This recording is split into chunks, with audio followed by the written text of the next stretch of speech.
Hey guys, it's me, Down Under Tea, and we are back with episode 131 of Meet Me in the Bunker.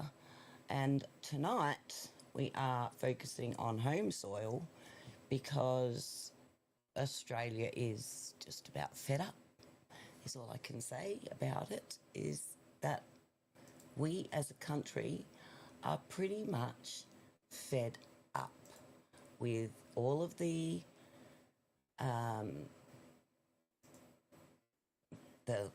well, I guess you could say we're coming out of COVID still. We have in the past few years opened up. Excuse me a minute, I've got my son coming in to tell me. Yeah! Subscribe to ADOS to Boss YT, my friends are watching! God.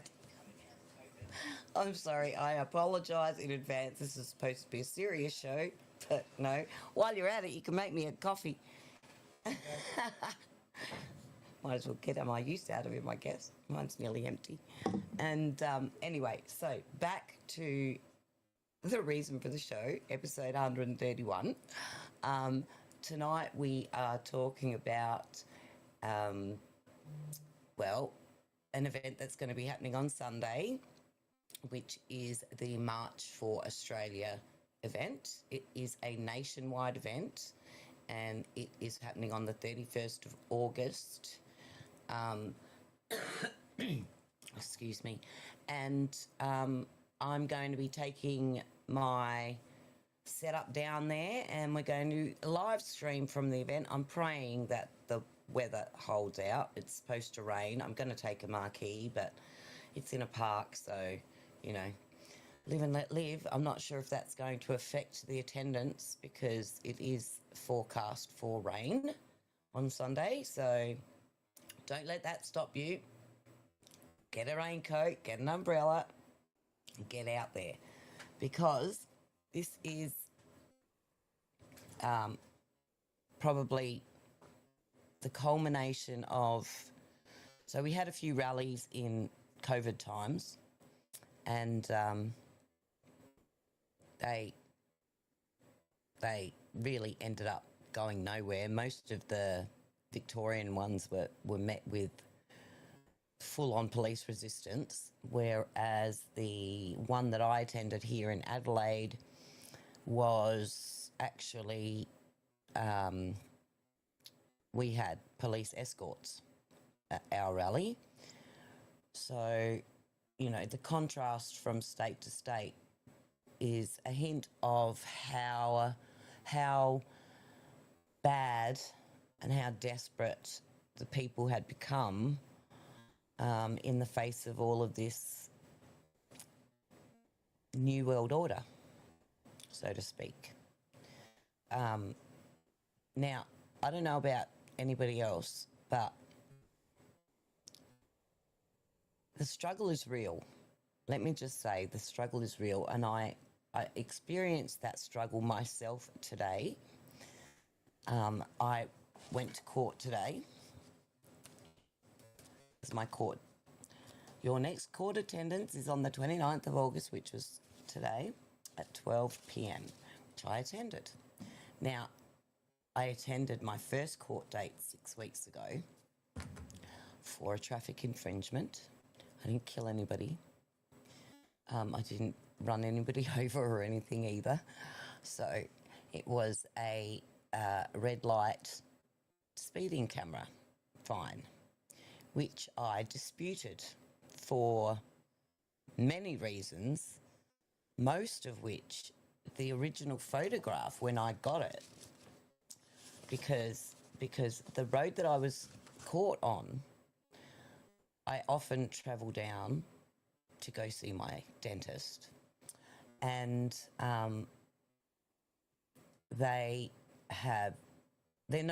Goodwood Road is notorious for changing of speed limits right the way through. So it goes from 60 to 40 to 50 to 60 to, you know what I mean?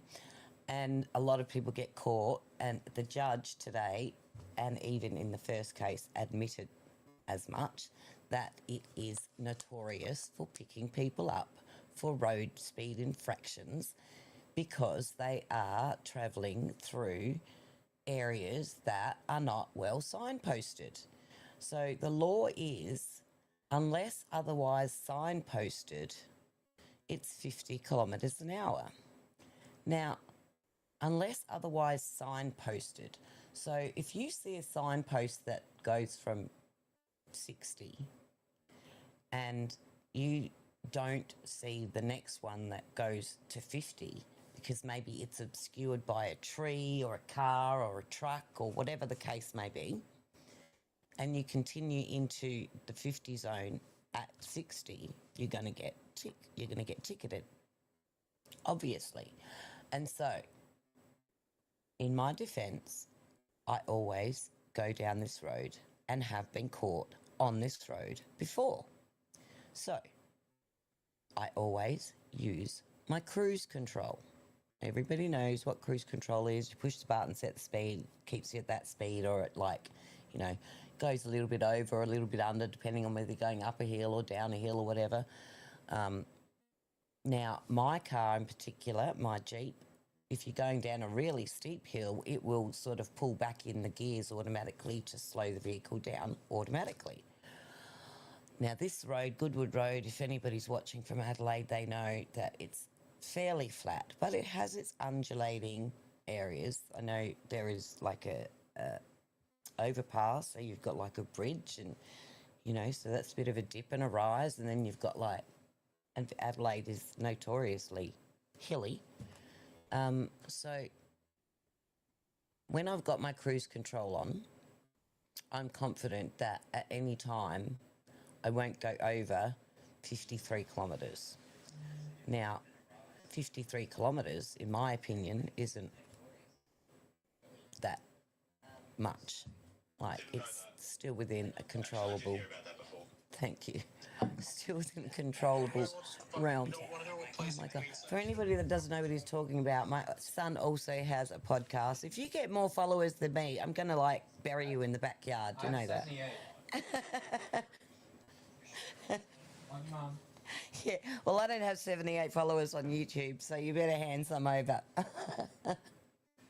Okay, so anyone that knows Goodwood Road knows that it is quite busy. There's always roadworks, hence the 40 kilometres, 30 kilometres, 10 kilometres, changing all the time.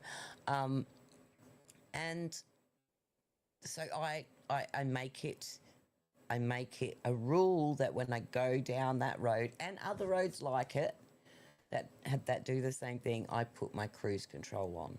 And in general, I put my cruise control on now. Just even when I'm just travelling, I know it goes on and off, but it's just a matter of pushing a button and setting it back.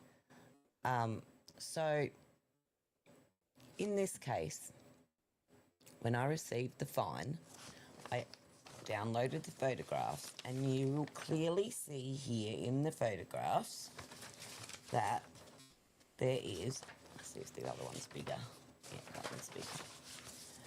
So you'll see clearly in the photograph here, which is the original photograph, there is 3 vehicles in the camera, or 2 vehicles and a motorcycle. So that was the main and first reason why I disputed this fine. And second reason was the motorcycle entered the loop at the same time as I entered the loop. The loop is the thing that activates the camera, that's what they call it. The motorcycle entered at the same time from a U-turn in a stationary position. The car on the opposite side of the road coming towards me, the white vehicle, slams on their brakes, beeps their horn. This dude, I hear the horn go, startles me, and then I look, and of course this dude's right under my window from where he was before on the other side of the road. Now, we've both entered the loop together, or he wasn't even detected until he was right next to my car as I was entering the loop. One of those 2 things happened. Now, that's the second reason I disputed the fine. So I went to court. the magistrate asked me what I wanted to do. I said, I want to plead not guilty. He says, have you had any correspondence with the police sergeant who is the prosecutor? No, I haven't. Okay, I'm going to adjourn the case for 6 weeks and you can communicate with the police officer. So, fair enough. Okay, off I go. Home, boom, boom, boom, boom, diligently write out my letter of reasoning to the officer in charge and wait for my response. So, the response. The response came a few days later. I had to actually ring and ask the police officer to check and see that she'd even received it for a start. All right. Then comes the response so I sent her an email on 18th of July. I got a response on the 14th of August, so a month.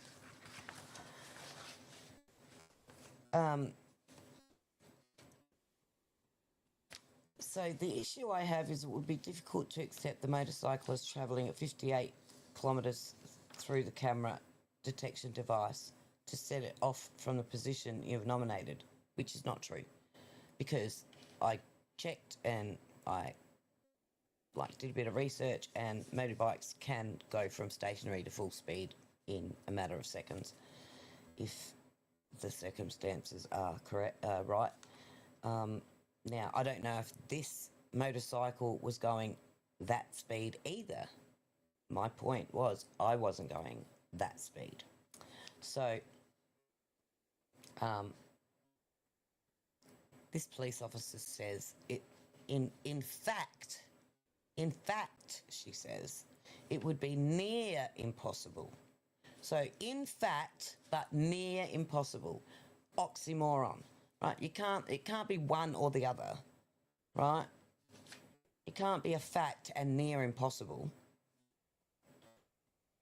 I mean, it could be a fact that it's near impossible, but that eliminates the possibility that it's not impossible. So she answered it right there and then. And she can't withdraw the matter. So she could withdraw the matter. Right there she says she can't withdraw the matter. But in that sentence, it tells me that she has the ability to withdraw the matter, which she didn't do. Now, she goes on to further say that there's 2 demerit points attached to the fine, and if I make a claim that I don't want to lose my points, that she won't oppose it, right? So, blah, blah, blah, blah. I sent her one back saying, I think you misunderstood what I said. What I was saying was, I don't think it was me going 58. I think it was a culmination of both myself and the other motorcyclist all entering into the loop at the same time. Now, I'm not sure if there's a loop on the other side of that intersection, whether it was a both sides photograph taking machine or not. They usually aren't. They usually set them just on one side. But, however, the fact that there was 3 vehicles in that intersection to begin with was the first reason that I made the dispute. And so, as I said, I contacted her back, and then she goes on to say,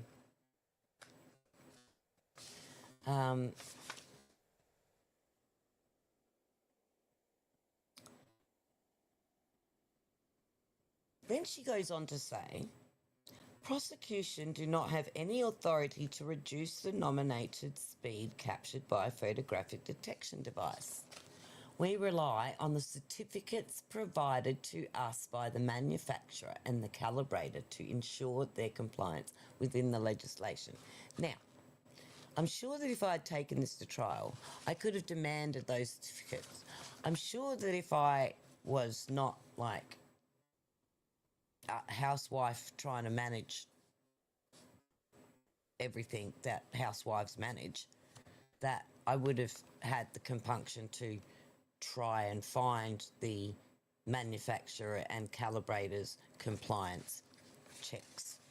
But that is not to say that I haven't tried to locate I've gone into the website of how all of these cameras work, and we've looked into all the legislation and all the crap that goes along with it.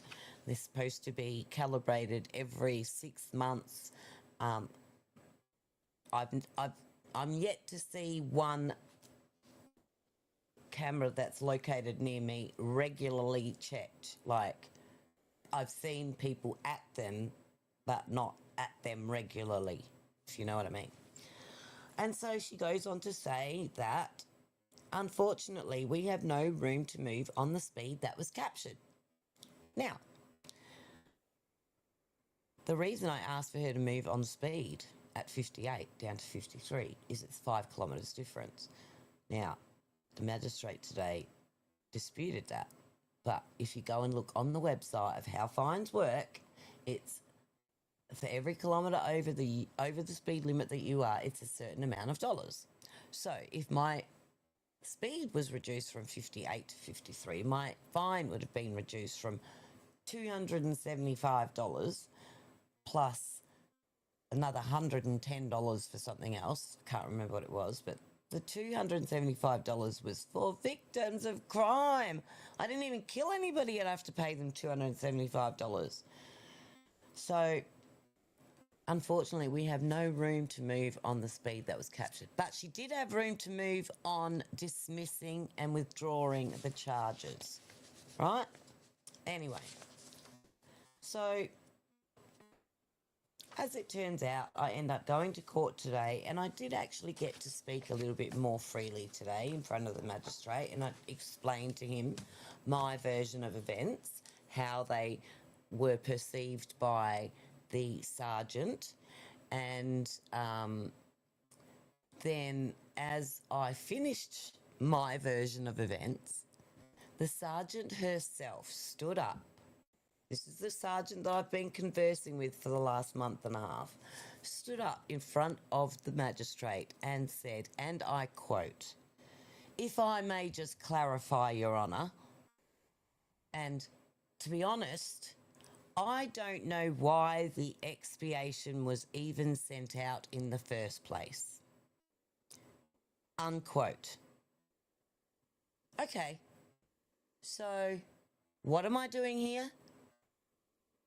Now, I brought that up to the judge today after he tried to explain to me how things were going to go and da-da-da-da-da, and I was like, and that little sentence just stuck in my head, and I thought, if I don't say something, I'm never going to get a chance to say it. And I had to say it in the courtroom and have it recorded, which I did, which means that she also had her words recorded in the transcript of today's case, today's court hearing. Those words, I don't understand why the expiation was ever sent out for prosecution in the first place, says to me that even she had her doubts after I gave her my story. Or maybe perhaps after I gave her the story today in person and not over email where she doesn't see me or understand me or feel me, right? Perhaps it's that human contact interaction thing that everybody is so like without even compunction trying to avoid. More and more we're locking ourselves away and not having any human interaction. And listen to me talking about having human interaction with a judge and a prosecutor in my own defence because I can't afford a lawyer.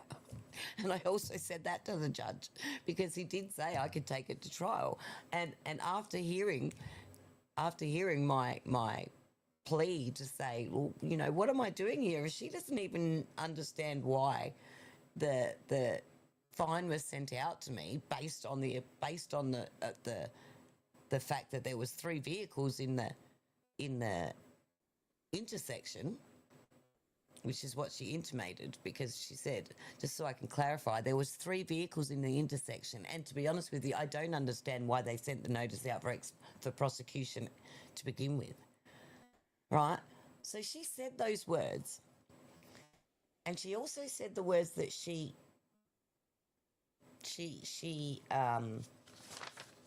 was unable to withdraw based on my version of events. That's what she says. While I understand the motorcyclist would have startled you, I cannot withdraw the matter based on your version of events and the logistic practicality of the motorcyclist's position prior to conducting the U-turn. Right? Her words. Okay? So she had the ability to withdraw the freaking matter. She stood up in court today and admitted she didn't understand why I got the expiation notice in the first place, being the fact that there was 3 vehicles in the intersection at the same time, which also makes me wonder who else out of the 3 of us may or may not have got a 58 kilometres over the 8 kilometres over the limit parking fine, which costs near $400. Right? So just imagine if the 3 of us got a speeding fine for going 58 kilometres, right? That's $1,200 from 3 people that could barely afford it. We could barely probably afford to put fuel in our vehicles, and they want $400 out of our pockets for the privilege of what? Victims of crime? Are you fucking kidding me? Hang on, let me use that. Are you... Oh, hang on. We've got to change page. Are you kidding me? Because, like, really? This is absolutely a prime example of how our government every day. And we're sick of it. We are so sick of it. And so a group of people have united to create a Facebook webpage group movement called March for Australia. And let's share, hang on. There it is. So you'll see here, March for Australia, 31st of August, Melbourne, Sydney, Brisbane, Perth, Adelaide, Canberra, Newcastle, Townsville, and Cairns, and Hobart, Darwin. So 1, 2, 3, 4, 5, 6, 7, 8, 9, 10, 11, plus others. So that's 11 registered towns, states and cities that are going to be marching on Sunday afternoon at 12 o'clock. There is obviously a two-hour distance, 1.5 hour time difference between states, Western Australia, and it's half an hour between. So our 12 o'clocks will be respectively different. But this is the group that is hosting the event, and you can register here for updates. Let me see if I can make this smaller so you can see it. And is that better? Yeah, okay. So there's all the places you can just go on and click, and it will direct you to a website or a Facebook page, and I've sent these guys a few messages asking them if it's okay for me to live stream down there, but I'm just going to go down there anyway and do my thing. I'm not going to take all of this gear with me. I'm just going to take like my basics, my phone, my iPad, all the stuff that I don't actually need power for, and I can still live stream through Rumble Studio app. So I don't think I've ever live streamed through the Rumble Studio app before, so that will be interesting. But what we're going to do down there is we're going to set up a tent, and I mean, you could even maybe call it. Oh, what happened to that? You could even maybe call it like a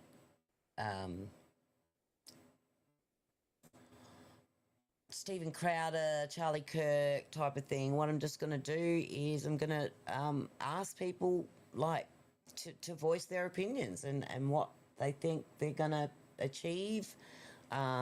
Maybe like maybe we could call it the screaming booth. I don't know. We need to get people's feelings, like people's boots on the ground feelings. Why can such a movement happen? Why do we feel that we've been oppressed? Let me see if I can find the Facebook one. There it is. Okay.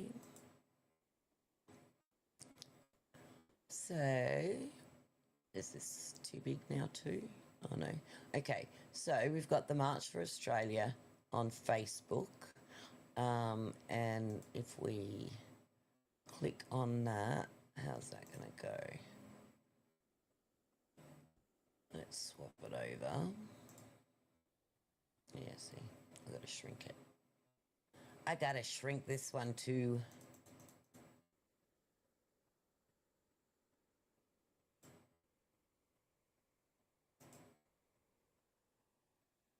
So, these are just ads, like posts that they've put on there. What is this? What is this? I'm not sure if you're going to be able to read it, if it even comes up. My computer is so slow. Okay. Joint statement on publicised events planned for the weekend. Oh, I haven't seen this. The Albanese government stands against the events planned for the weekend. No fucking shit. All Australians, no matter their heritage, have the right to feel safe and welcome in our community. Well, so do freaking Australians, Albo. Right? So do freaking Australians. Oh, bloody hell.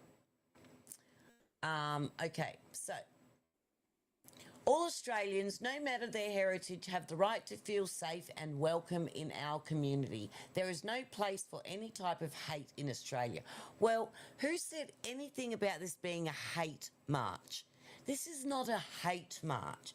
This is a march to stand up against the immigration policies of this government.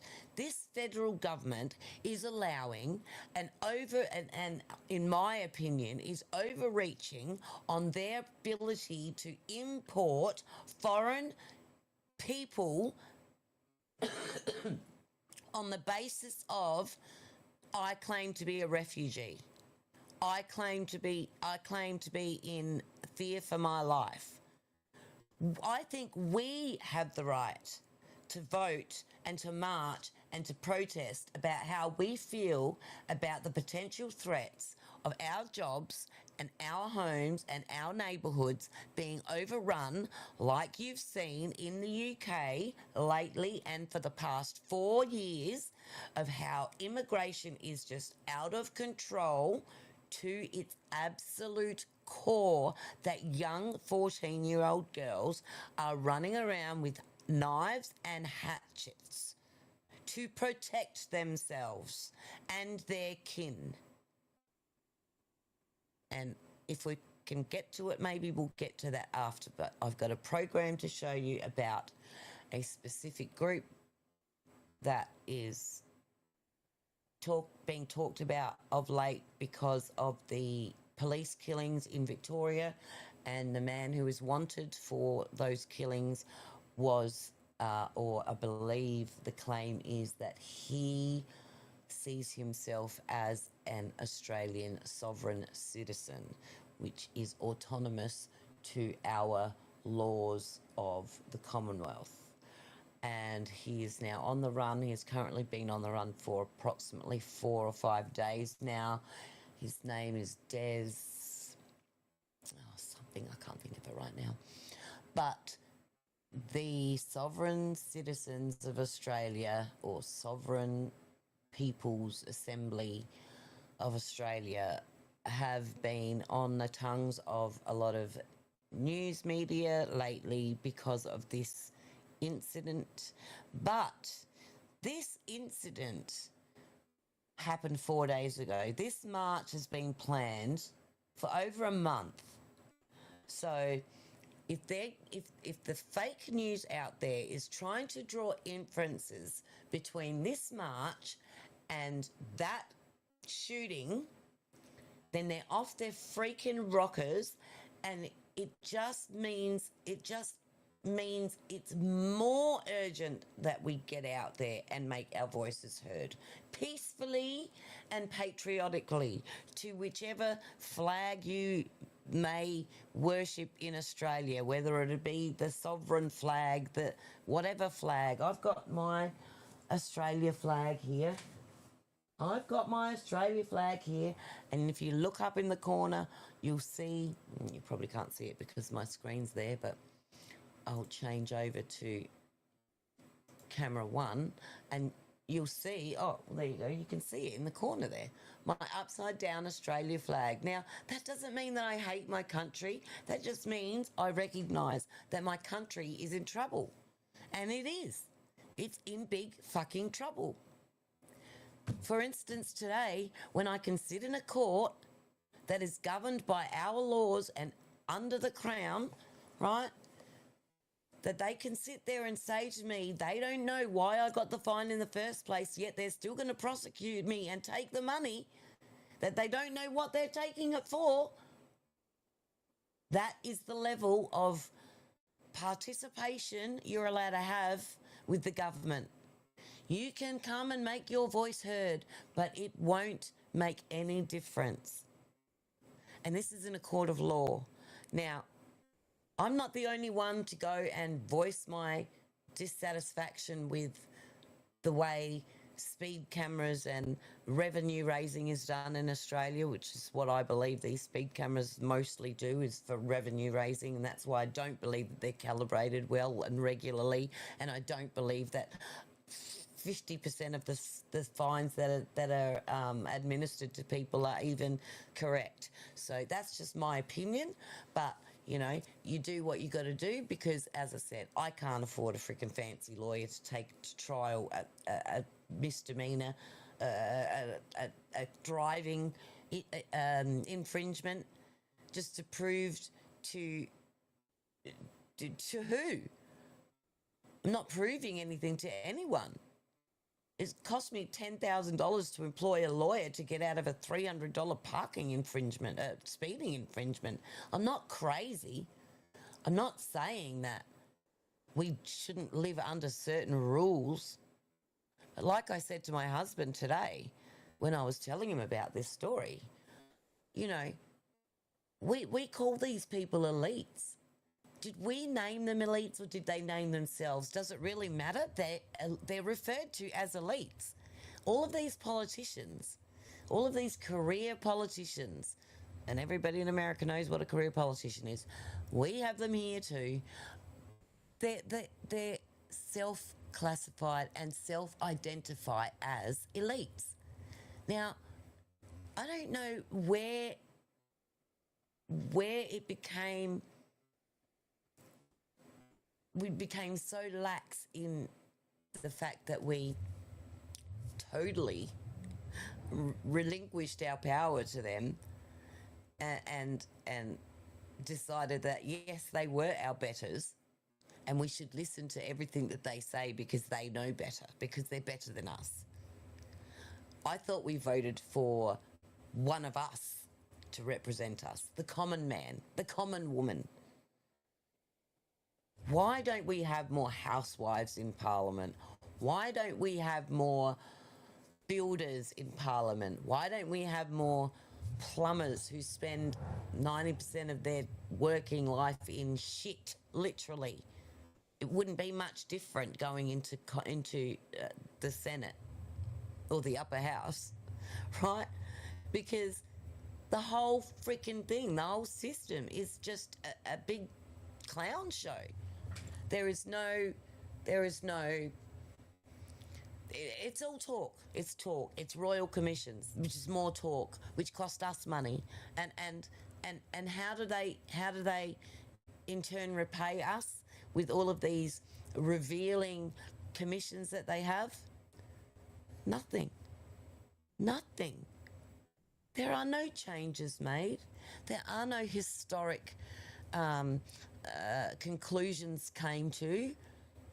They just cost hundreds of millions of dollars a year to conduct with no outcomes.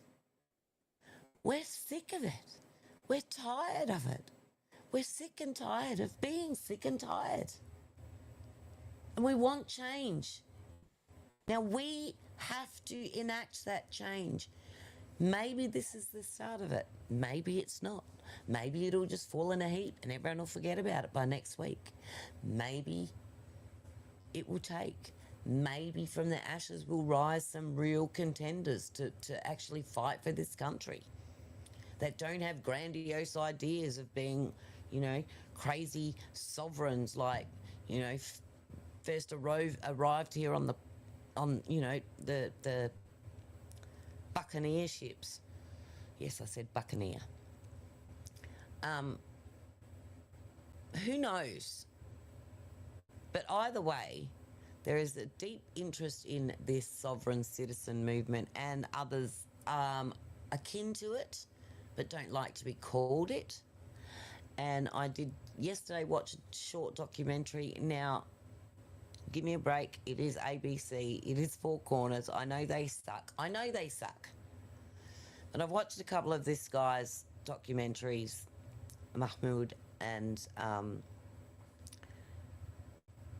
he's not too bad. He seems to stay in his lane and be the journalist rather than the antagonist, right? So it's not too bad. It will give you a short little bit of insight on some of the movements that are happening. It doesn't really address this march, but it does address some of the prior marches during COVID. The big one on Canberra, that amassed on Canberra during COVID lockdowns. So it's about 45 minutes long, so it won't take long to watch. And then what we're going to do is we're going to assess it, review it, and talk about it like we do with everything. And yeah, I hope you enjoy it. We'll see you on the flip side.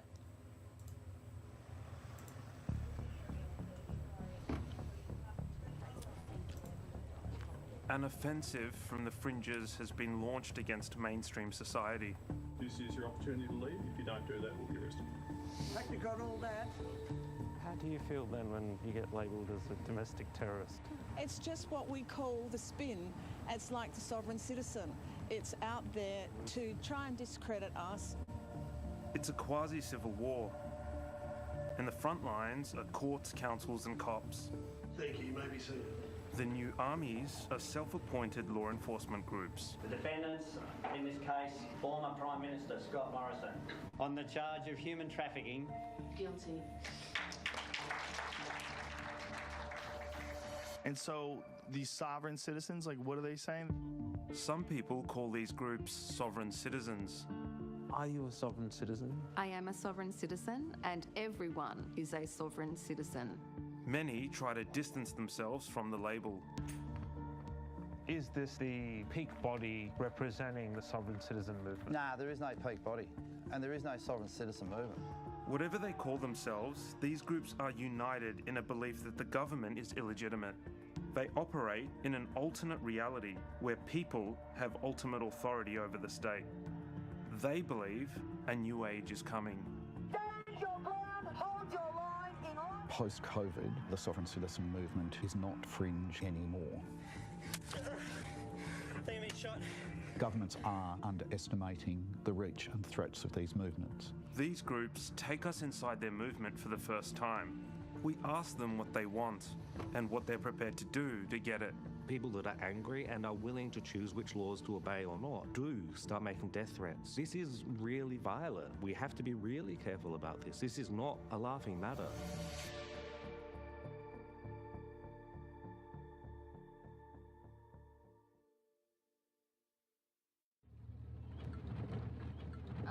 Just wave to a cop.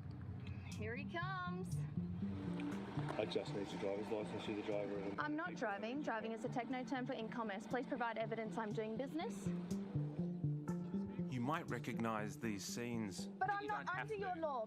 As a driver, I do not have to. As I've observed you driving, Are you conspiring to commit murder? Fact, you can't force rape me.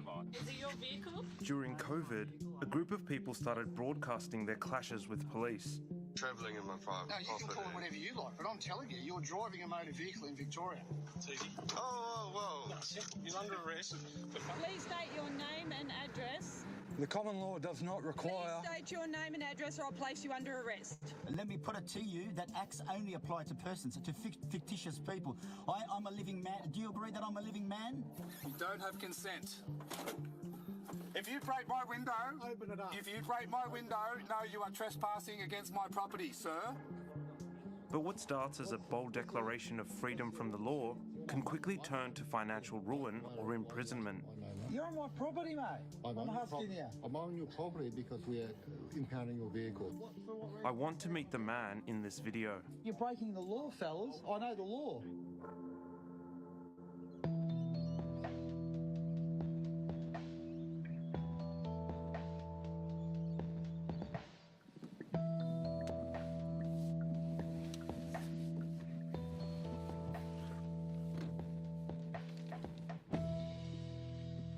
John, how are you? I'm good. I think I'm at the end of your street. How are you, John? Good to meet you. Thanks for having us. That's good. Appreciate it. Come on board.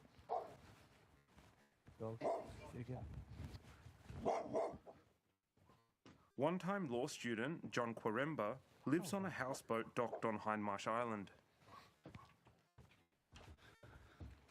Come on, mate. Thanks for having us. So it's pretty basic, anybody?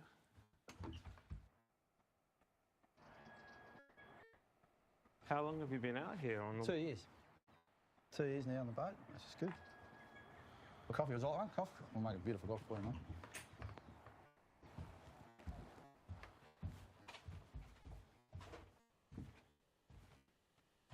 mate. From his boat, John is waging what he calls lawfare against the system. He has thousands of followers. I think what I see, and I said to you, it's like a quasi-civil war. Yeah, it's like a paper war.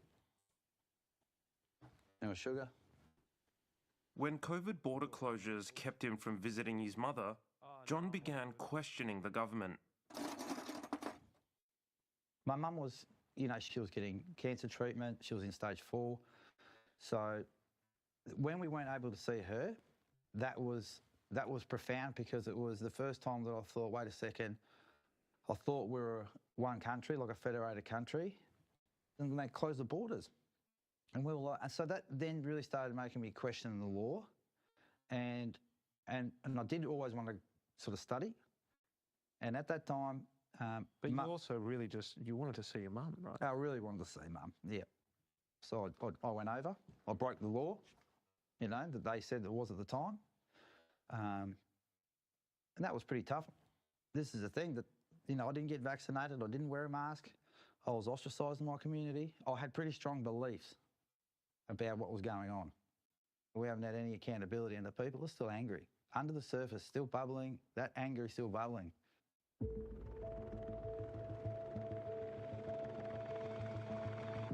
anger over COVID restrictions reached a crescendo in 2022 during the convoy to Canberra. Stand your ground, hold your line in light, in love and peace, and lawfully.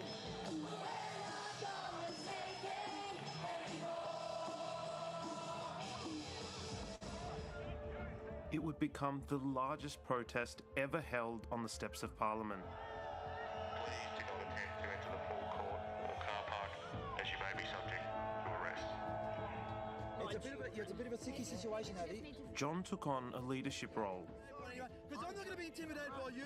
I can still hear the excitement in your voice. Oh, but it was because I didn't know what I was getting myself into. I didn't know. I thought I was just going there to be a protester, like everybody else, just say enough's enough. But then what happened when I got there, really quickly within sort of 48 hours, I found myself like right at the tip of the spear. Unit, forward, forward. The protesters were kicked out, and one of the organisers was arrested when police found his loaded sawn-off rifle. The convoy was over, but a new movement was born.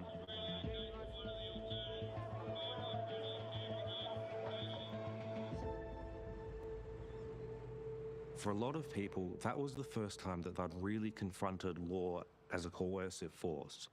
The law telling you that you can't do the thing that you really want to do. I have to wear a mask in public. I have to get the vaccine if I want to go into this job. That felt really onerous for a lot of people. And suddenly, law was not always their friend. Dr. Joe McIntyre has been charting the rise of what's called pseudo-law. It's where people use legal-sounding phrases and arguments that have no actual basis in law. They're often drawn from conspiracy theories. There were gatherings of anti-vax protesters that really operated to help disseminate a lot of the theory of pseudo-law. And then that spread back into the regions, and we've got different hotbeds all around Australia. So I was finding out who was going and who was challenging the system. So there's different methods of challenging it that people are doing. John operates in an alternate legal world, and it's difficult to make sense of it.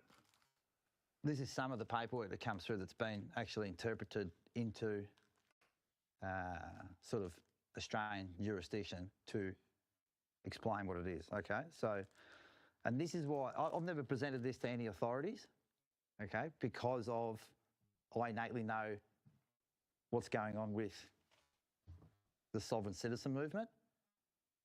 Okay, that's a declassified AFP document. So this here is literally what they are talking about.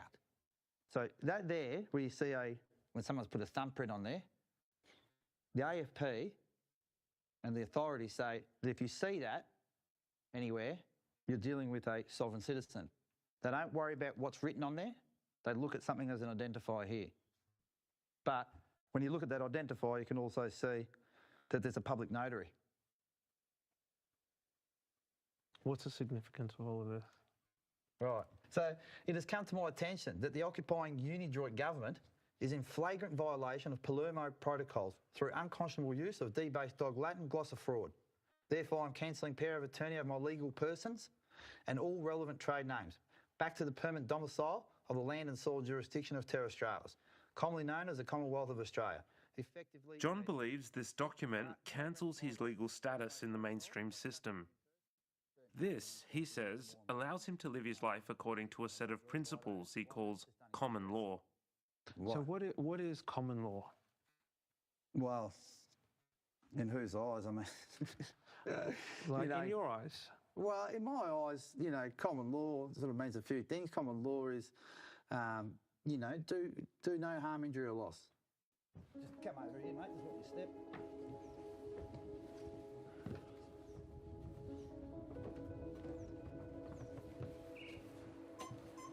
The way these groups use the term common law is different to the way our legal system does. They believe it empowers them to operate under a natural, God-given law that is superior to any of the rules that govern society.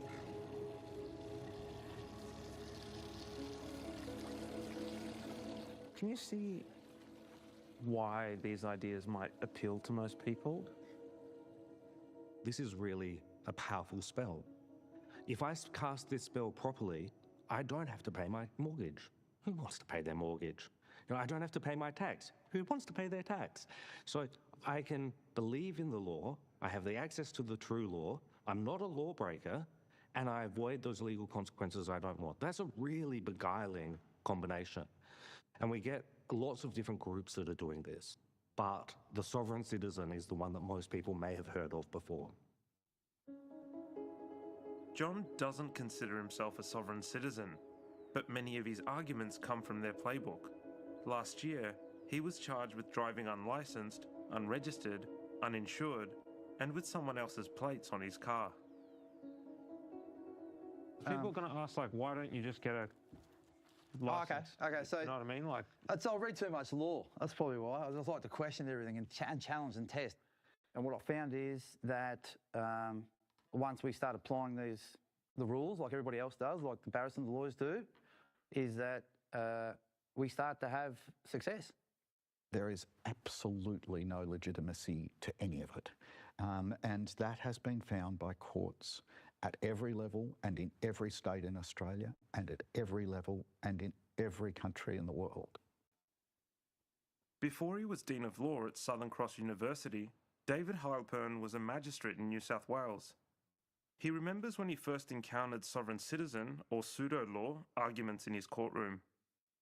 A smattering of people came before me talking what I thought was an entirely different legal language, which was along the lines of, I am not that person, you must capitalise my name, you have no authority to sit there, you didn't take an oath, I have a right to a trial by jury, and sort of a mishmash of what we now know as sovereign citizen views, theories and approaches. These groups are no longer an occasional administrative headache for courts. We've confirmed they are now a top concern within the judiciary today. A few weeks after we met John, we join him as he faces the Adelaide Magistrates Court. John, good to see you again. Yeah, likewise. What's your charge? Well, the charges are minor driving matters, just driving offences. This has been, for me, an investigation to be able to get all the evidence that I needed to show the collusion that's being used against the Australian people from propaganda of name-calling them something, whether it be sovereign citizen, so that they can deny them due process, procedural fairness and natural justice.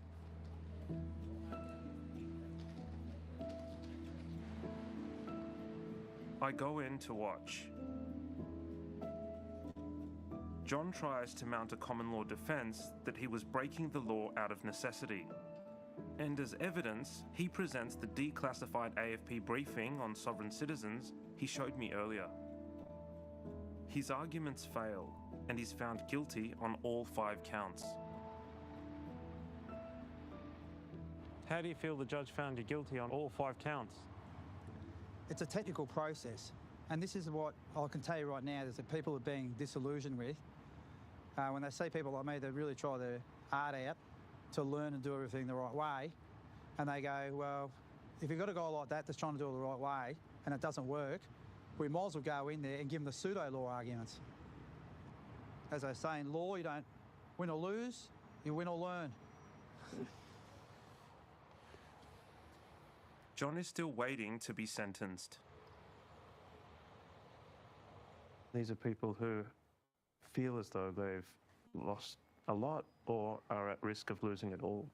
And many of them are, because once they go down the rabbit hole of sovereign citizenship, they may lose their licence, but they don't care. That doesn't apply to them, so they keep driving. So then it's drive while disqualified.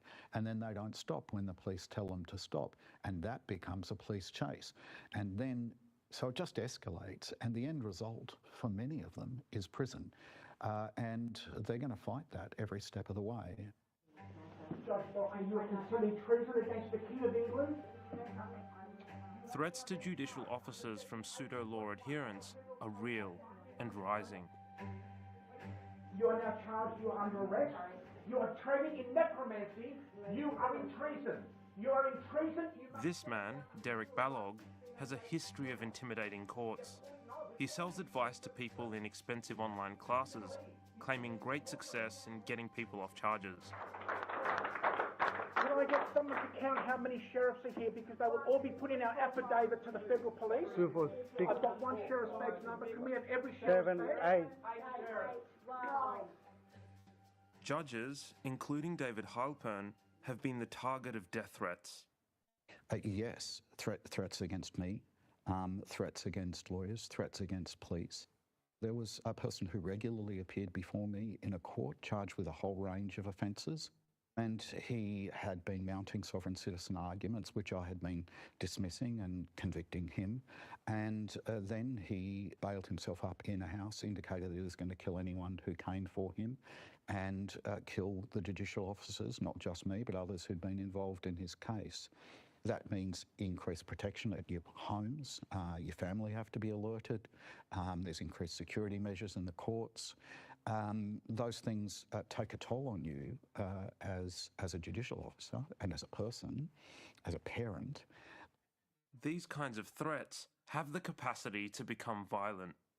They're saying that their laws and their rules and their orders override the legitimate ones. And that is a step towards what we've seen, which is violence. The US has seen a cascade of violent incidents involving sovereign citizens, like the shooting of 2 police officers during a traffic stop in Arkansas in 2010.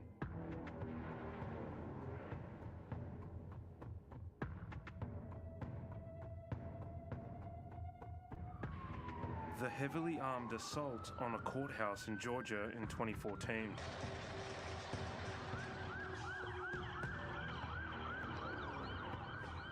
And just last year, 5 shootouts with police, including at 2 traffic stops. Hey, Patrick.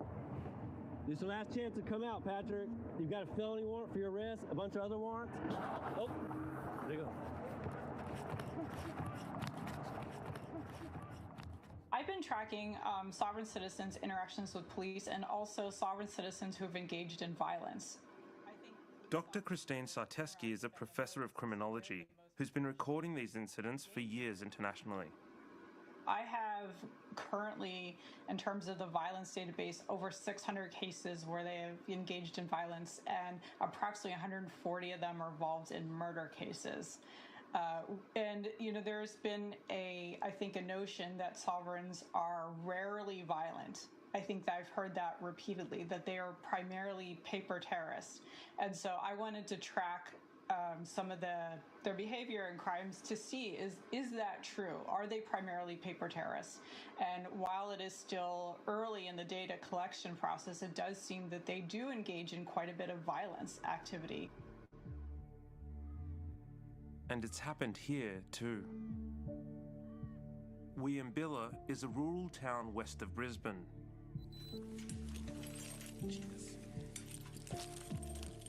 In late 2022, it was the scene of a deadly shooting and marked a turning point in Australia's understanding of domestic extremism. He shot Rachel, I believe. I think she's dead. They're coming, they're shooting. The other 2 officers.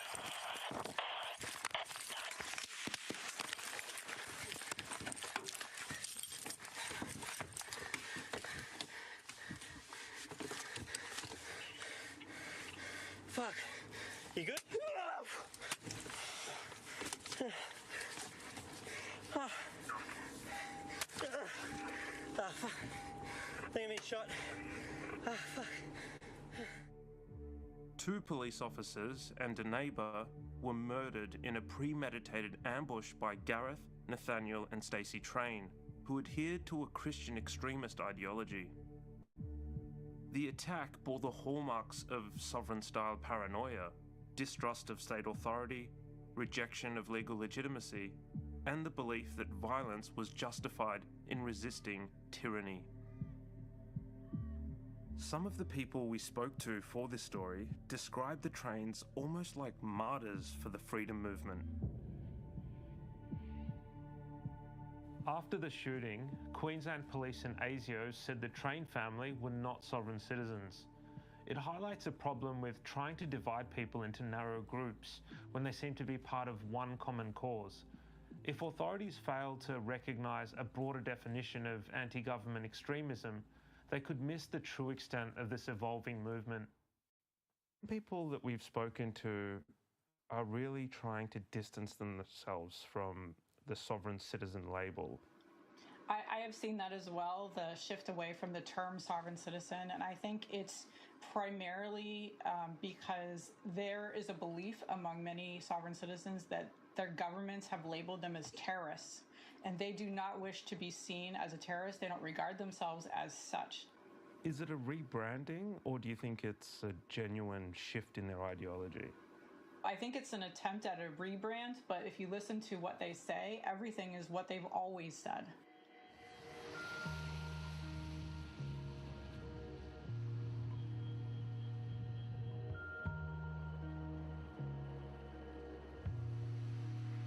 Northwest Tasmania is a known hotbed of anti-government views. Here, people are forcing their agendas on local councils. And many of the people we're speaking to say this man is a key figure in implementing the strategy, Shane Allison, known as Kush. How are you, Kush? Hey. Good to meet you. Pleasure.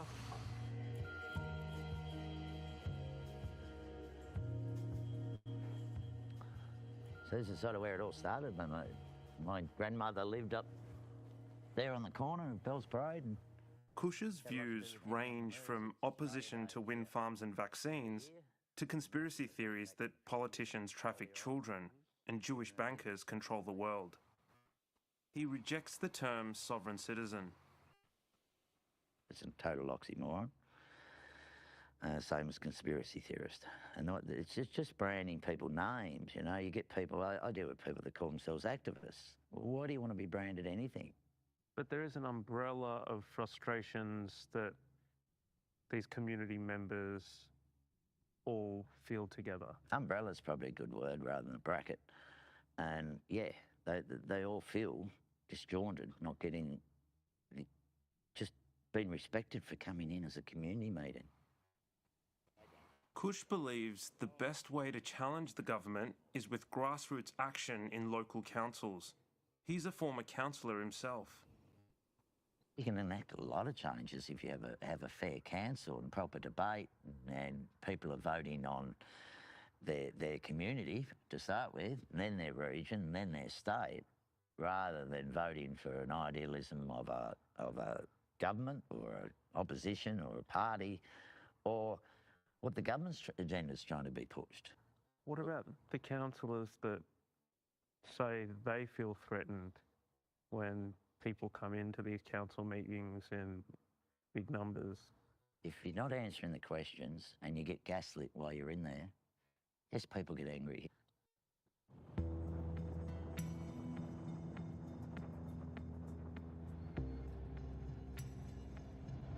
This is where I grew up, all around here. Kush's main goal appears to be greater scrutiny of all local council decisions. This campaign is placing a major burden on them.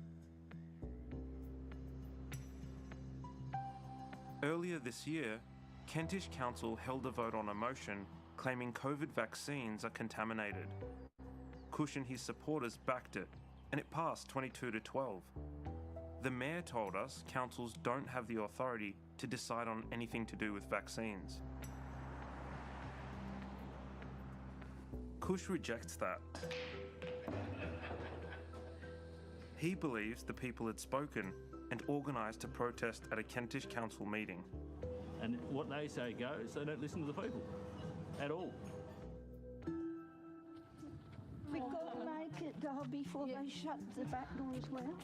Round the back door. Hey, we can't get in the front door. We'll have to go round the back. Quick, so they don't. As residents arrive, councillors appear uneasy. 2 of the residents turn up despite being banned for what the council says is unacceptable behaviour.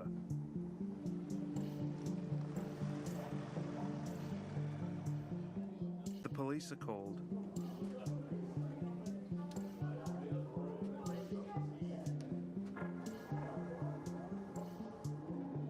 And they're asked to leave.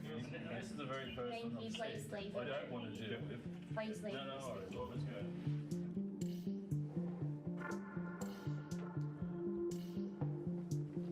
I need you to get into your car and leave the property. Let's go to your car.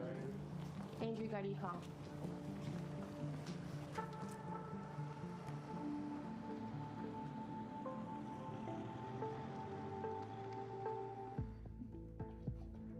Kush's strategy is part of an organised effort spreading across the country.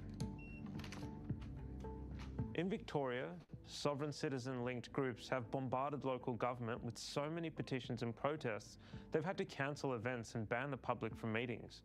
In Western Australia, intense lobbying has pushed more than a dozen cities and rural councils to consider opposing COVID rules. And in New South Wales and Queensland, one group even walked into council and police stations declaring they no longer held any jurisdiction.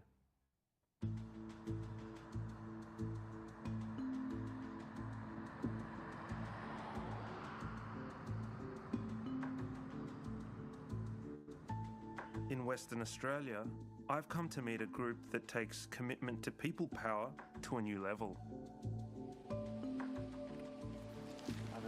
I'm on board. How are you? Alan, how are you? The Sovereign People's Assembly of Western Australia is a self-declared common law group that has set up its own court. It's even appointed its own common law sheriffs to enforce their judgments.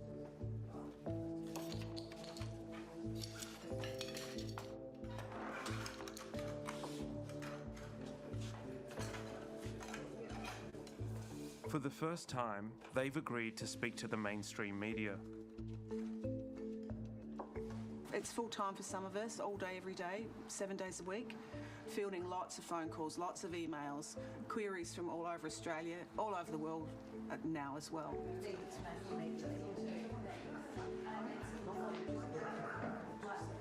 This is from the Federal Court of Australia. They're breaking their own rules. So that's why people are coming to us, because they want remedy. Thank you very much, ladies and gentlemen. This common law court is now in session. They held their first common law court case in 2022. On trial were the people who imposed the mandates during COVID. Has the jury reached a verdict on all charges? Yes. Their jury finds the then Prime Minister Scott Morrison and all the state premiers guilty of multiple crimes. On the charge of violation of the Nuremberg Code, how does the jury find the defendants? Guilty. On the charge of genocide? Guilty. On the charge of human trafficking? Guilty. On the charges of human trafficking.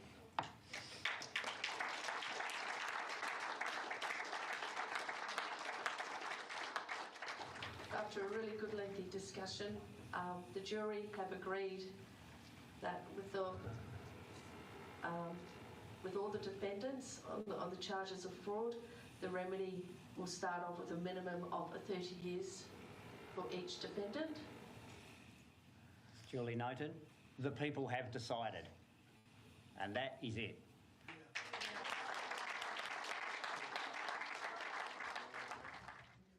I'm keen to ask the adjudicator, Alan, about the court cases.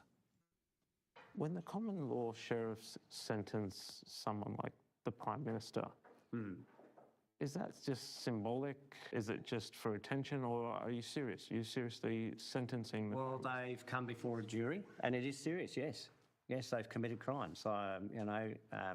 If you look at the recent COVID, one of our first major cases that we had was in a common law court with a full jury. And we heard the evidence as set out. There's no judges or magistrates in there. There's just an adjudicator and the witnesses. Yes, when they're found guilty, they are found guilty of a charge and they could get a jail sentence or a fine. But once again, we can't impose that at this stage because the police won't recognise our court orders. The only tools we have is psychological. And you don't have jails. Sorry? And jails. Well, jails is another thing. I'm not going to, I don't think we can lock them up in our back garden somewhere. So, but, on these people, it's a psychological message to them. And they play games with the people, basically. Two of their common law sheriffs were recently jailed for contempt of court. They're still rattled by the case. The sentencing judge described the group's ideology as extremely dangerous, adding that dangerous ideas breed dangerous people. You've had two of your members wind up in jail. Absolutely. How did that feel? Devastating. Absolutely devastating. In the conversations I'm having, people keep raising their fears about being disarmed. It seems fueled by police revoking gun licenses from people with sovereign citizen beliefs. They fear the police want to disarm the people so they can control them. Who's got all the guns? And it's no time in history as a population being disarmed has there not been genocide. And this is what they're doing here now.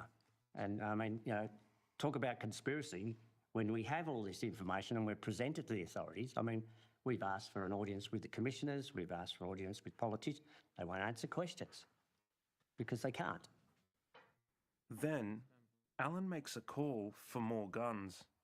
I know that, as far as having a population that is sensible and armed and educated is a good deterrent to not only its own government from enforcing things, but any foreign entity that wants to come into this country and, like the United States, they think about you've got a ready-made army sitting there ready to go that could potentially be difficult for an invader.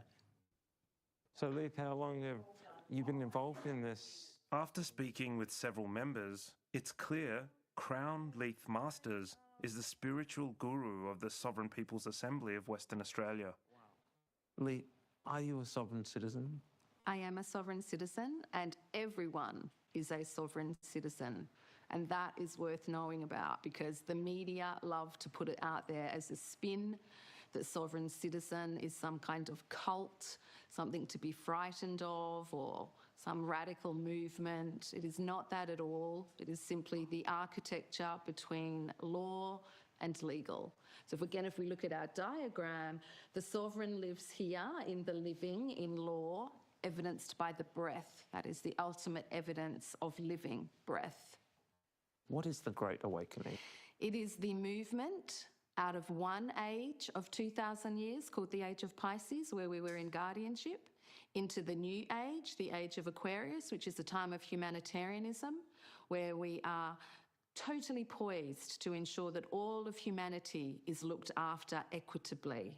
That is the Great Awakening. That sounds interesting. But what does it mean? Well, I've just been explaining it to you. As we move out of a legal system where we've been put into guardianship, where we can't be seen and we can't be heard, and then we move back into law where we are seen and we are heard, and all of the industries that have been created by the use of our resources, including the government, which is our public servant. It loves to put the word authority on all of its, and on the end of all of its departments. It's not the authority, it's the public servant. We're the authority, the people are the authority working in law. Do you have trust in any mainstream institutions like hospitals, schools, or the health system? Yeah, absolutely. But we have to recognise that what has been happened, now this is a key factor, in that all of those institutions are managed by our inherent right to resources, which are stored in what is called Cester KV trusts. Now, Cester KV Trust is something that means we will look after your resources whilst you are lost. And where we are lost is in the Holy See. And why in the Holy See? Because this is all Vatican constructs. We've been under the guardianship of the Vatican. So whilst we're lost, allegedly, they get to monetize our energy and the planet through things like the birth certificate and modes of currency, like the US dollar, for example.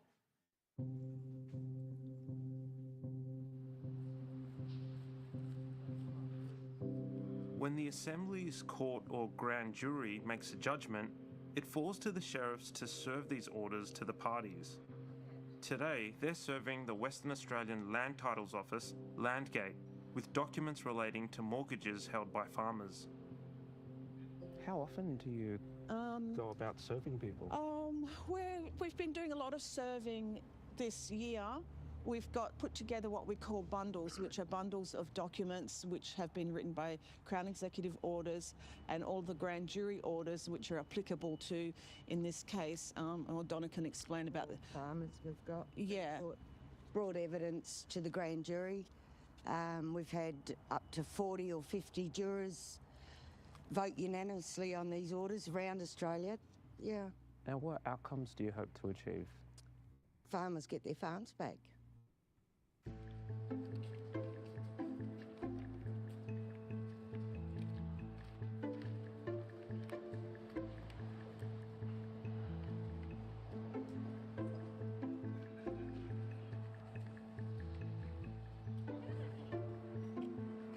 So what happened? The assistant to the registrar come down and spoke to us for a while, and they are going to lodge the documents, not put them on the title, which we would like, but yeah, just taking them and accepting them and having them lodged and put on file, I think is a good win. Yeah. This is happening all over the country? It is, yes. Yeah. The sheriffs we are the guardians of the law. We are always coming in peace. We are always in peace. So how do you feel then when you get labelled as a domestic terrorist? Because, you know, that label comes from somewhere, like it is. FBI in America. Yeah, Yeah. But they do that because there have been radical instances where violence has occurred. Well, it's just what we call the spin. It's like the sovereign citizen. It's out there to try and discredit us, but at the end of the day, law is the superior jurisdiction, and that is going to win out eventually. We asked Landgate about the documents they received. They said they found no legal merit in the 200-odd pages and don't intend to take any further action at this time.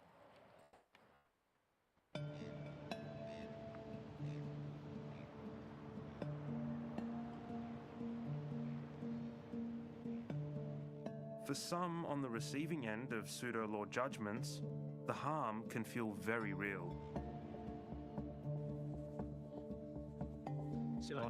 How are you? Pleasure to meet you. Thanks for having me. No worries. Scott Murren lives in a state of constant readiness.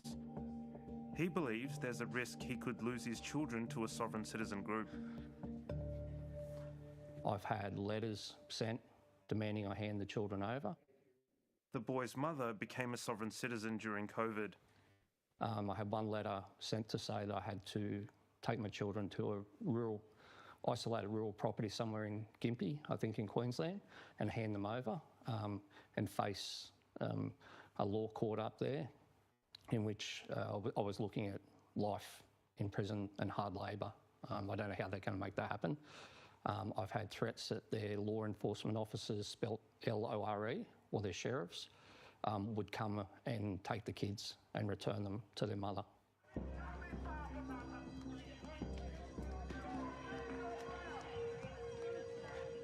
In 2021, Scott's ex took the boys to a protest in Canberra where the old Parliament House doors were set on fire. It was sickening to see two young boys at the front doors of Old Parliament House. You know, kids shouldn't be present at any of that. What kind of steps have you taken to protect your kids? Lots. I've got friends that regularly patrol past our house day and night. If any suspicious vehicles or persons around, I'm made aware pretty quickly. I've installed CCTV cameras. I've had to put trackers on my youngest son. So the two dots there show the boys still at school. I'll get a phone call from Tyler at the moment he gets on the bus or just before. Once I know they're on the bus, I'll track them all the way until I get here. It's generally about 15, 20 minutes. I need your most senior on duty. Scott's ex is Helen Delaney. A video of her being stopped by police in her car went viral in 2023. You don't have any jurisdiction on this land. Oh, look out. You're under arrest. You're a freak. Yep. Man, I would love to just get you one-on-one.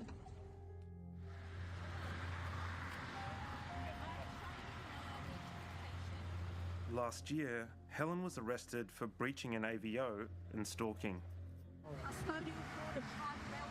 You will be personally, privately, and civilly liable. Do you understand that? I have a private link schedule and you're trafficking me. And you'll understand that you're under arrest? Impersonating. No, I'm not under arrest. You're kidnapping me. All right. And I'm telling you, I'm not in your jurisdiction. Okay. You're foreign to me. She spent several months in jail. It provided only a brief reprieve for Scott from the group's activities. This term keeps coming up, paper terrorism. What does it mean in your experience? In my experience, once they get hold of your home address, your email, they bombard you. Some of the emails can be 50 pages long.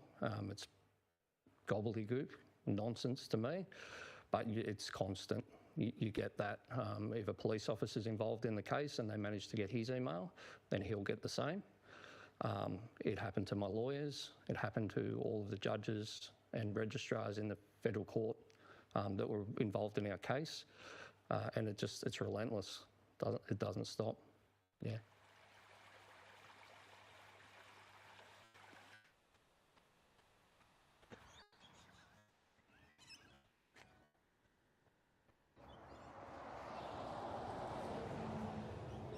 I often see them walking down the street. G'day, how you doing, mate? I'm Mahmood. Pleasure to meet you. So tell me about this. It's just our little koi pond. Why koi? Just the colours on them, I guess, and they're sort of peaceful to be around and watch and stuff. Scott's son Tyler has had to find ways to cope with what's happened. Does it help you kind of de-stress or decompress? Definitely, yeah. Just to come out here for that, even just the 10 minutes and feed them and take in their surroundings and the movements and stuff. Because they're a freshwater fish, they have no predatory species.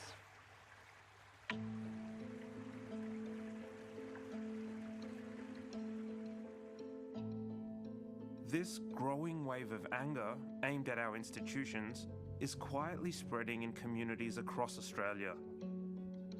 The broad ideologies of these groups are hard to classify, making it difficult for the authorities to measure their true impact. As these groups grow increasingly frustrated by a system they feel alienated from, and as their tactics against councils and courts fail, the risk of violence increases. Once you start feeling angry and you start saying we can pick and choose which laws we obey, well, I'm going to keep some guns in the back garden. I'm going to start making threats to people. Why would I obey those sort of laws? And so we get some really dangerous threats. We have seen violence. Internationally, we've seen murders. We've seen the Reichsbürger movement in Germany tried to mount a coup. They tried to overthrow the government. Like, this is really violent. So we have to be really careful about this. Are we dealing with ideology here, or is it something closer to faith? Myself, I think it really is akin to a cult. It's a complete delusion and an exception of the reality that the rest of us in society accept. And once people go down that rabbit hole, it seems very, very hard for them to get out.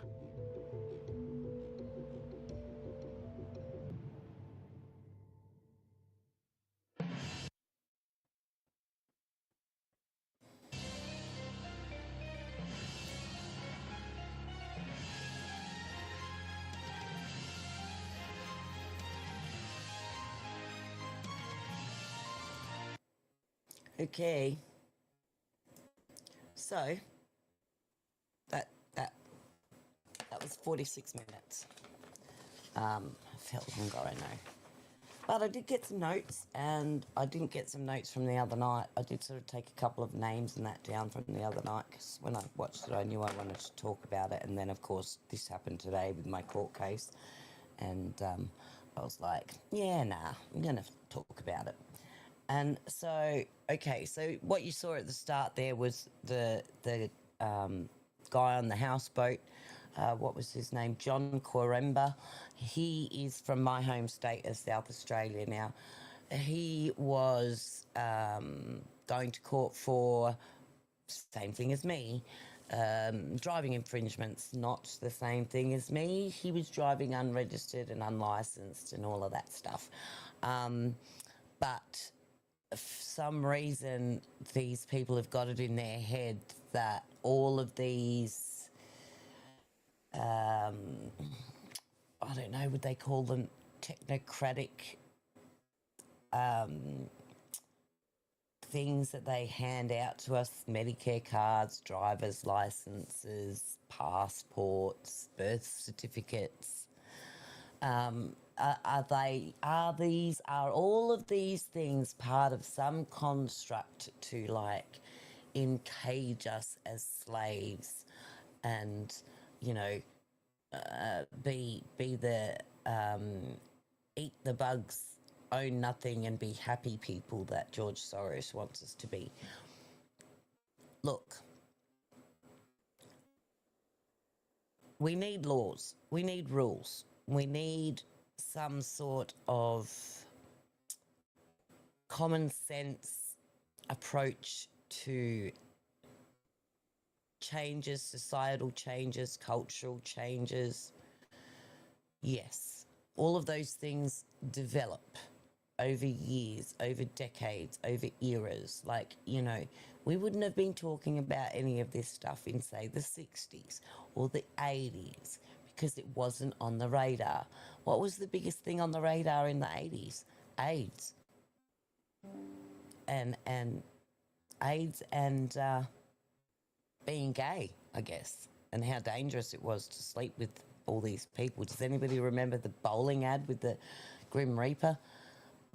The bowling ad, and he bowls the ball and there's a whole bunch of people at the end and the pins. Just take chances when you sleep with people and all of that stuff. That was the big push in the 80s. And everyone was terrified to get a blood transfusion. Now, whose fault is that? That's what I'll get to that later in my notes. All of this stuff that's happening now, whose fault is it that we've got these Looney Tune people that think, okay, well, I don't need a driver's license to drive on your roads. They're not your roads. He thinks they're his roads, right? He thinks they're his roads because they were built by Australian people and Australian. They probably weren't all built by Australian companies, to be honest with you. And let's not forget, there was a lot of Asian people here doing a lot of that sort of stuff in the early 1800s as well, 1900s as well. So we weren't all immigrating from Italy and Europe and all of that sort of stuff. We weren't all like born here either. So to think that you don't have to abide by some sort of common sense rule that for one to be able to drive on the road, they should be learned in the rules of the road and have some sort of identifying paperwork or structure to let people know if they get pulled over by those entrusted to enact those laws, whether they should or should not be on the road in the first place. Okay? If you didn't have to have a driver's license, let's just say, for argument's sake, that somewhere down the line they pass a law that You don't need to have a driver's licence to drive because you're an Australian citizen. You're a sovereign citizen. You don't need a driver's licence to get in a car which could kill people, which you know, in matter-of-fact wording is more dangerous than a gun, right? Okay, true, more dangerous than a gun because you can take out a whole street load of people with a car, as we have seen. I think more mass murders have been committed by cars of late than of people shooting each other. Yes, we have had our instances, but look,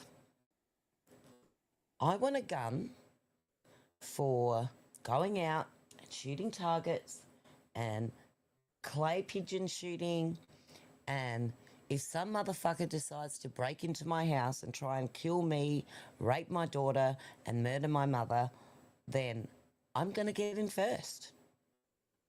And I should have that right. I should have that right to shoot him with a gun or stab him with a knife if he's coming into my house to kill me or do me harm or my family harm, as should any citizen have that right.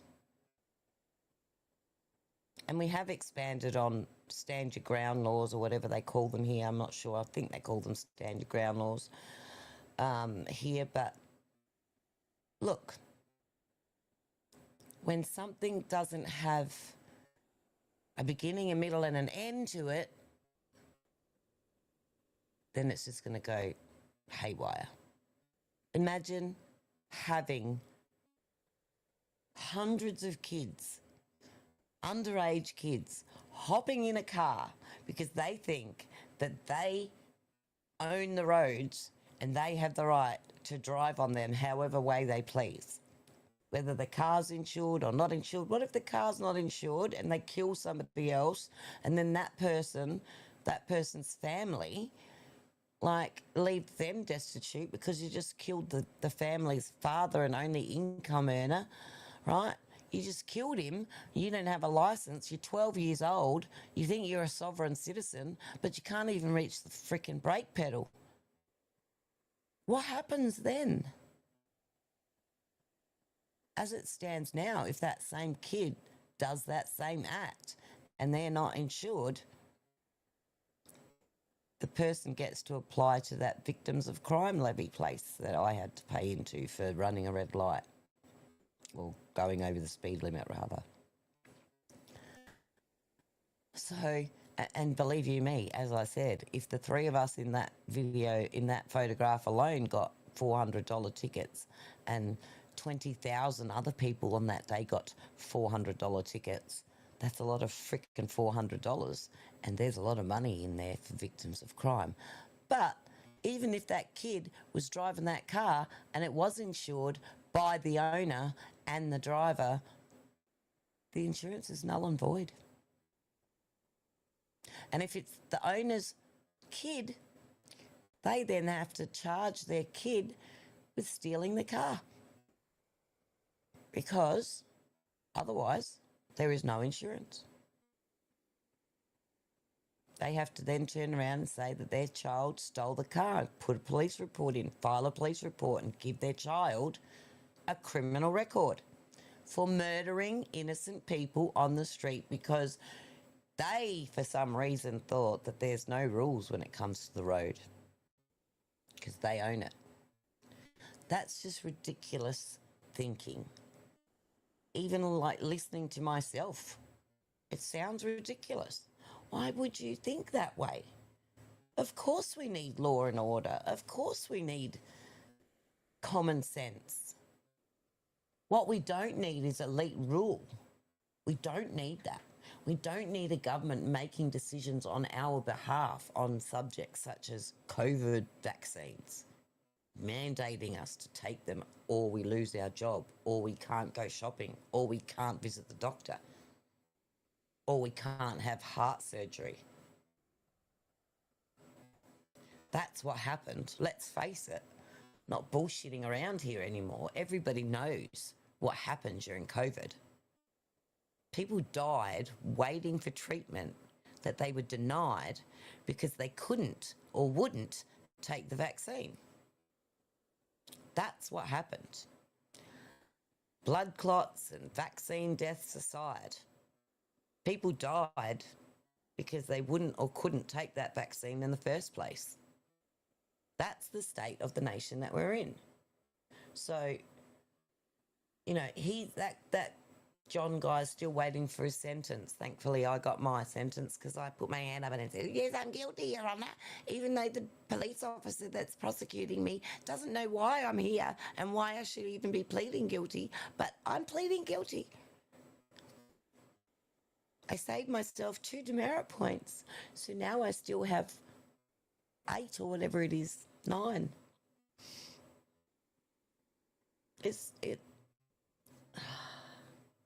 So and again, I say this was ABC, this was Four Corners. They're renowned for their fake news, but they brought us to the shooting in Arkansas and the mass shootings that were happening there.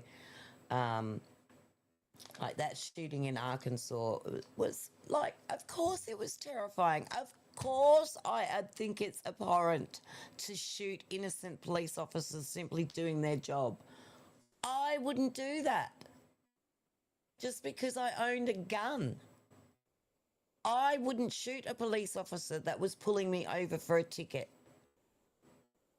Now, if that police officer wasn't wearing his uniform and was breaking into my window at 2:30 in the morning, that's another story. Do you see where I'm going here? We're not all crazies. They want you to believe that anyone that thinks right of them is crazy. The problem is, right of them is not that far right. It's not. We're not radical right. We're not the radicalised MAGA crowd. Okay? We're just not. And by the way, mention for my hat, I got this hat when I was in Arizona from a guy as we were finished up with the Charlie Kirk Amfest conference, and we were going off to get lunch with a friend at one of the local diners, cafes there, outdoor cafes there, and this guy was just handing them out to people. So I grabbed one, and it's good because it says MAGA, and I don't actually have one that says MAGA. I've got Make America Great Again. I've got like 3 of those, 2 red ones and a black one, and I don't have one that just actually says MAGA. And this one's even more better because it's white and it's black and white here. And this is cool. It's like a leather strip. I think he had his name in here. Maybe I'll read it later, but whatever.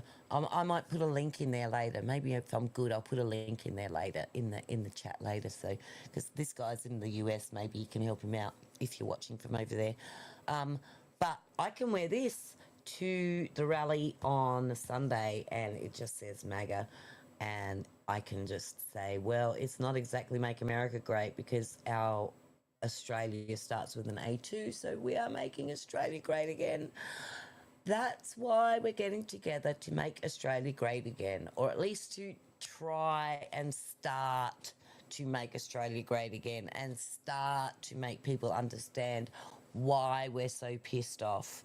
Because, as I said, the immigration system here has just gone to pudding, and we are being overrun, just like the US was overrun, not in the millions, like in the 20 million numbers like you guys were, but let's face it, they've got nowhere else to go now. They've got, like, you guys shut down. Where are they going? They're going all the other places that they used to go to, and then some, right? So, immigration is a big problem. Something needs to be done about it. Nothing will be done about it unless and until people like myself and hundreds, hopefully of thousands of others across this nation of ours stand up, march together in sovereignty, not sovereign citizens, in sovereignty, to peacefully and patriotically make our voices heard. Because If we don't do that, they will start turning us into January 6s, like they tried to do to all of the people that protested COVID all over the world, like they're currently trying to do to people that are standing up in the UK finally, like the people that are trying to stand up in Ireland finally. They seem to be having a real hard slog at it, right? If we think that just a march is going to solve all of our problems, then we're deluded. Yes, we're deluded. Because if this just fizzles out on Monday morning and nothing else is said of it, then nothing else will be done of it. We heard him say on the documentary that those people that went and filed that paperwork with Landgate responded to him in saying that they have no intentions of furthering the matter any more than accepting the paperwork. Whether they even stamp it officially is an unknown quantity at this point. But it's not like those two little old ladies are going to march into Landgate with a gun and demand to see the notary stamp on their paperwork, right? We're not all crazies. I'm going to be saying that a lot. The Brisbane shooting in 2022, yes, it was horrific. But did you see how the media immediately put him in the sovereign citizen handbasket, and later it came out that he wasn't a member of the sovereign citizens movement. And they did state at the beginning, some people don't believe that it's actually a movement. There's no peak body and there's no sovereign citizens movement, as quoted by John Corimba. The Brisbane shooting, however tragic and however life-changing for the people involved, is a rare occurrence.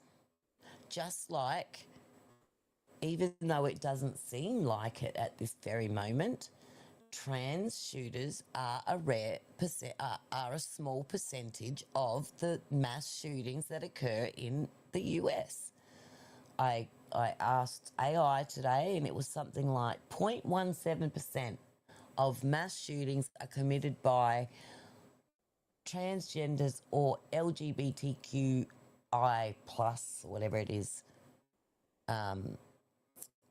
identifying shooters. So there's that.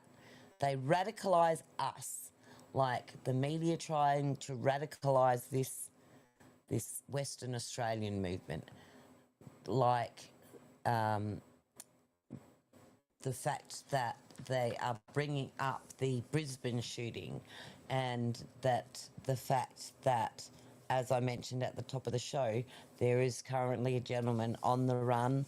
I personally believe he's killed himself, to be honest. He's on the run and has been on the run for 4 days, according to all reports, after ambushing and shooting and killing 2 police officers in the Victorian Police Force. Now, do I think what he did was justified? I don't think so. I don't know, though. Until we hear from him and his version of events, we have only one story to go by. So, yes, there is a manhunt on for him. I don't know. They say that he's a prepper. They say that he possibly has a bunker. I think that by now they would have found this bunker location and probably have searched it. He must have family and must have people that know the location of this bunker. And I'm sure that if people decided not to cooperate in giving up the location of this bunker, they would have been swiftly arrested too. And I've heard nothing of that. So my personal belief is that if he was not in the bunker or found in the bunker or in the nearby area around his bunker, then he has probably killed himself somewhere in the highlands of Victoria, and his body will be discovered a la that Landry kid that killed Gabby Petito at a future date. Maybe he's still alive. there is accounts of Australian criminals being on the lam for like 8 years. One was recently recaptured, so point being that he was recaptured. It might have taken a while. He might have been able to survive for X amount of time, but every year they made those pleas more and more.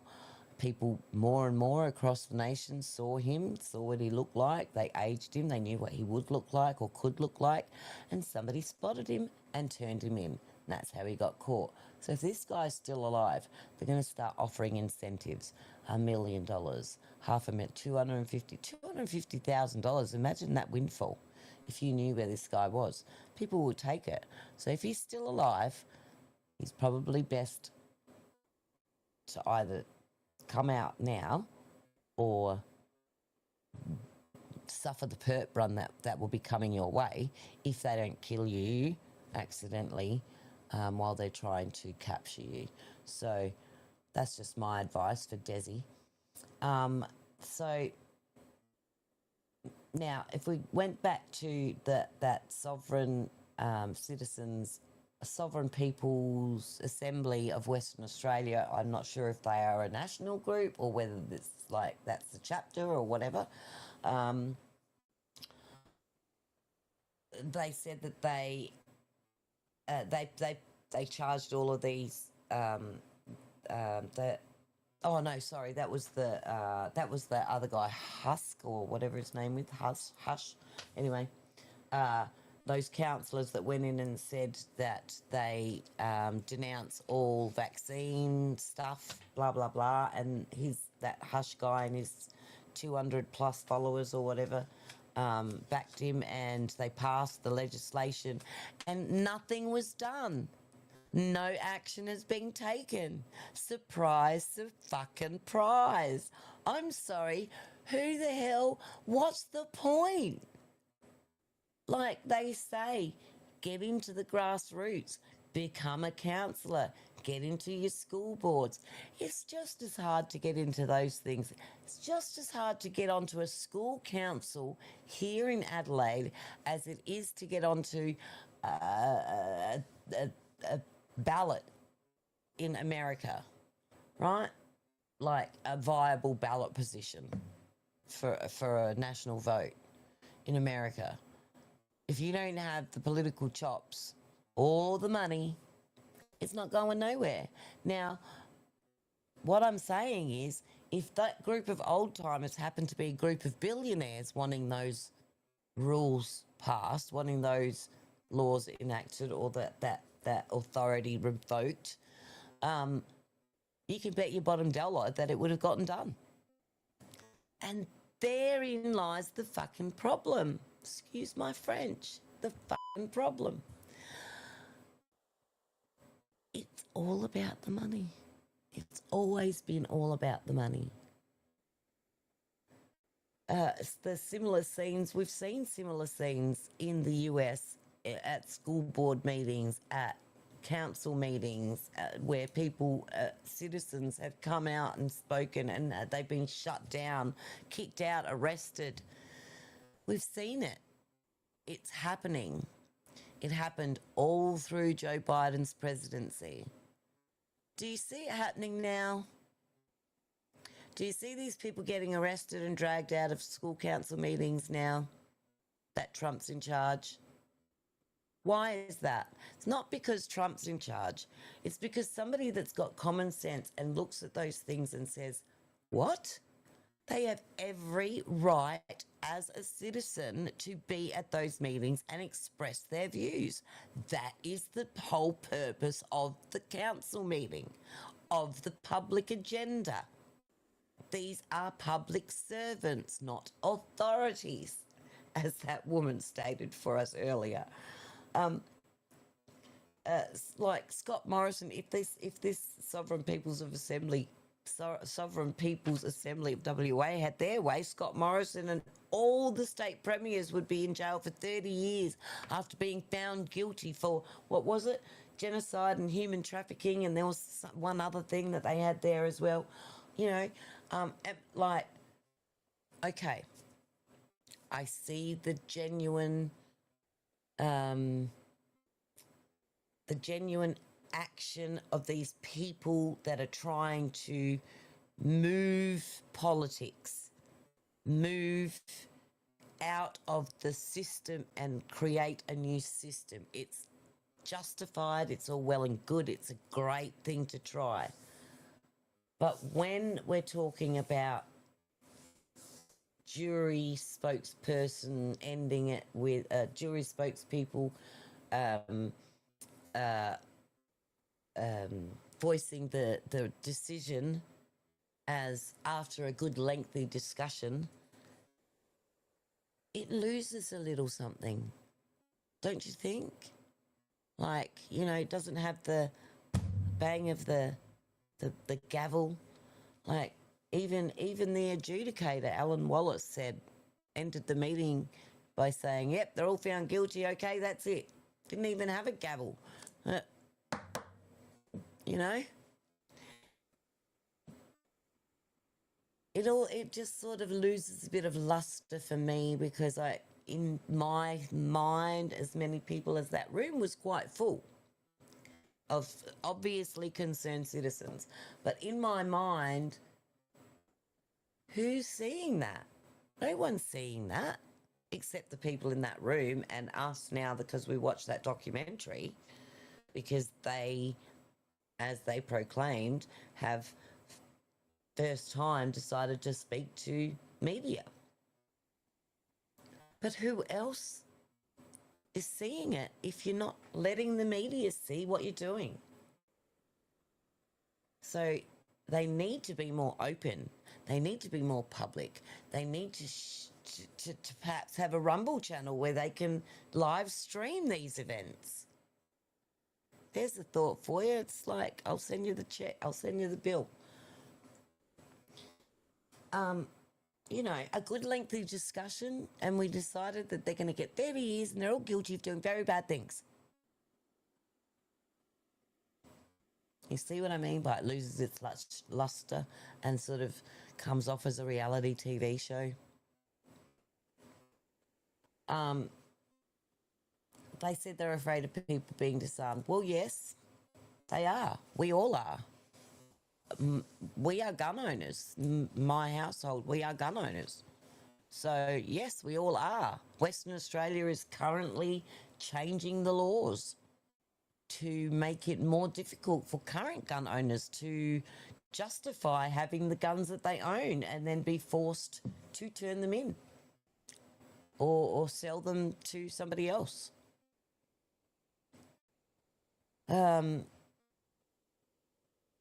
That's not moving in the direction that these people like or want to see. We've already had most of our gun rights stripped of us after the Tasmania shooting, the mass shooting, Port Arthur. And even like to this day, and I think I've mentioned that before on this show, that there is very suspicious circumstances surrounding that whole fiasco. And I don't say that lightly, because people died. But people are afraid of being disarmed. What stops a bad guy with a gun? A good guy with a gun, that's the saying. Who's to say that the only good guys with guns are the police? Who's to say that when a bad guy with a gun has got you at gunpoint, and maybe your family or your church, God forbid, like in today's horrific shooting in America, who's to say that the police are going to be there in time to stop that travesty from happening? Because history seems to prove that it doesn't, and they can't. Why? Because they don't know. They don't know it's happening unless a police officer happens to be driving past the action at the time and pays attention. Until somebody makes a phone call to 911 or 000, the police aren't even started on a reaction time. How are they going to save you or me or my children? I'll stop them. I'll stop them before anyone can even ring 911. Look at my targets. I mean, you know, action, action, action. If a picture spoke 1,000 words, my targets speak volumes. So that's the way we feel about our self-protection. And as I explained at the top of the show, I don't want to get my gun and go and rob banks. I don't want to get my gun and shoot police officers for pulling me over for driving too fast or going through a red light. They rarely do that anyway anymore. Most times you just get cameraed and a little envelope pops up in your mail saying, we know who you are and we're charging you this much money. If you don't pay up, you'll go into jail, or worse, you'll lose your license, or worse, you'll go to jail and lose your license. You know, and I get that. It sucks. It sucks. And there's got to be a better way. There's got to be a less threatening way. There's got to be a more mature way of reaching some sort of consensus about where to draw the line on these things. And out there, there's some think tank somewhere, burgeoning think tank, waiting to solve these problems. You know, I've seen people make dinnerware and cutlery out of banana leaves.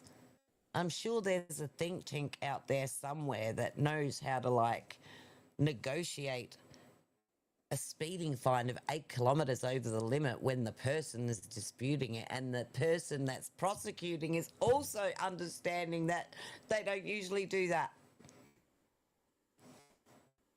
So I understand that feeling of we are being stripped of our rights to protect ourselves. And as I said, why is it that the only good guys with guns are police officers? Because that's just not true in the fucking slightest.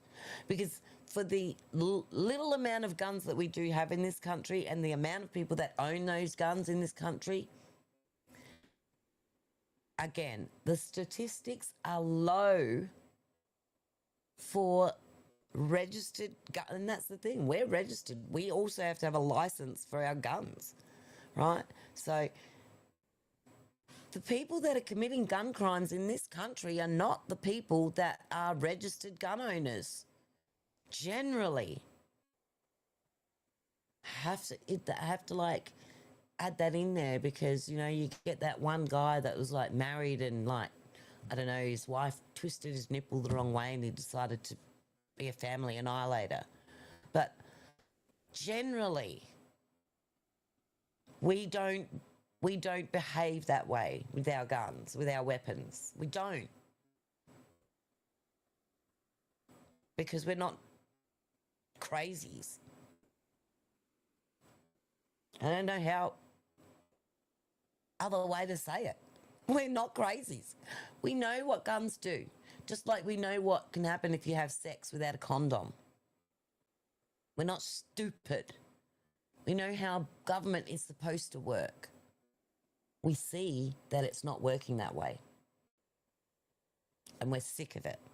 We're fed up. We're going to get up and we're going to make our voices heard.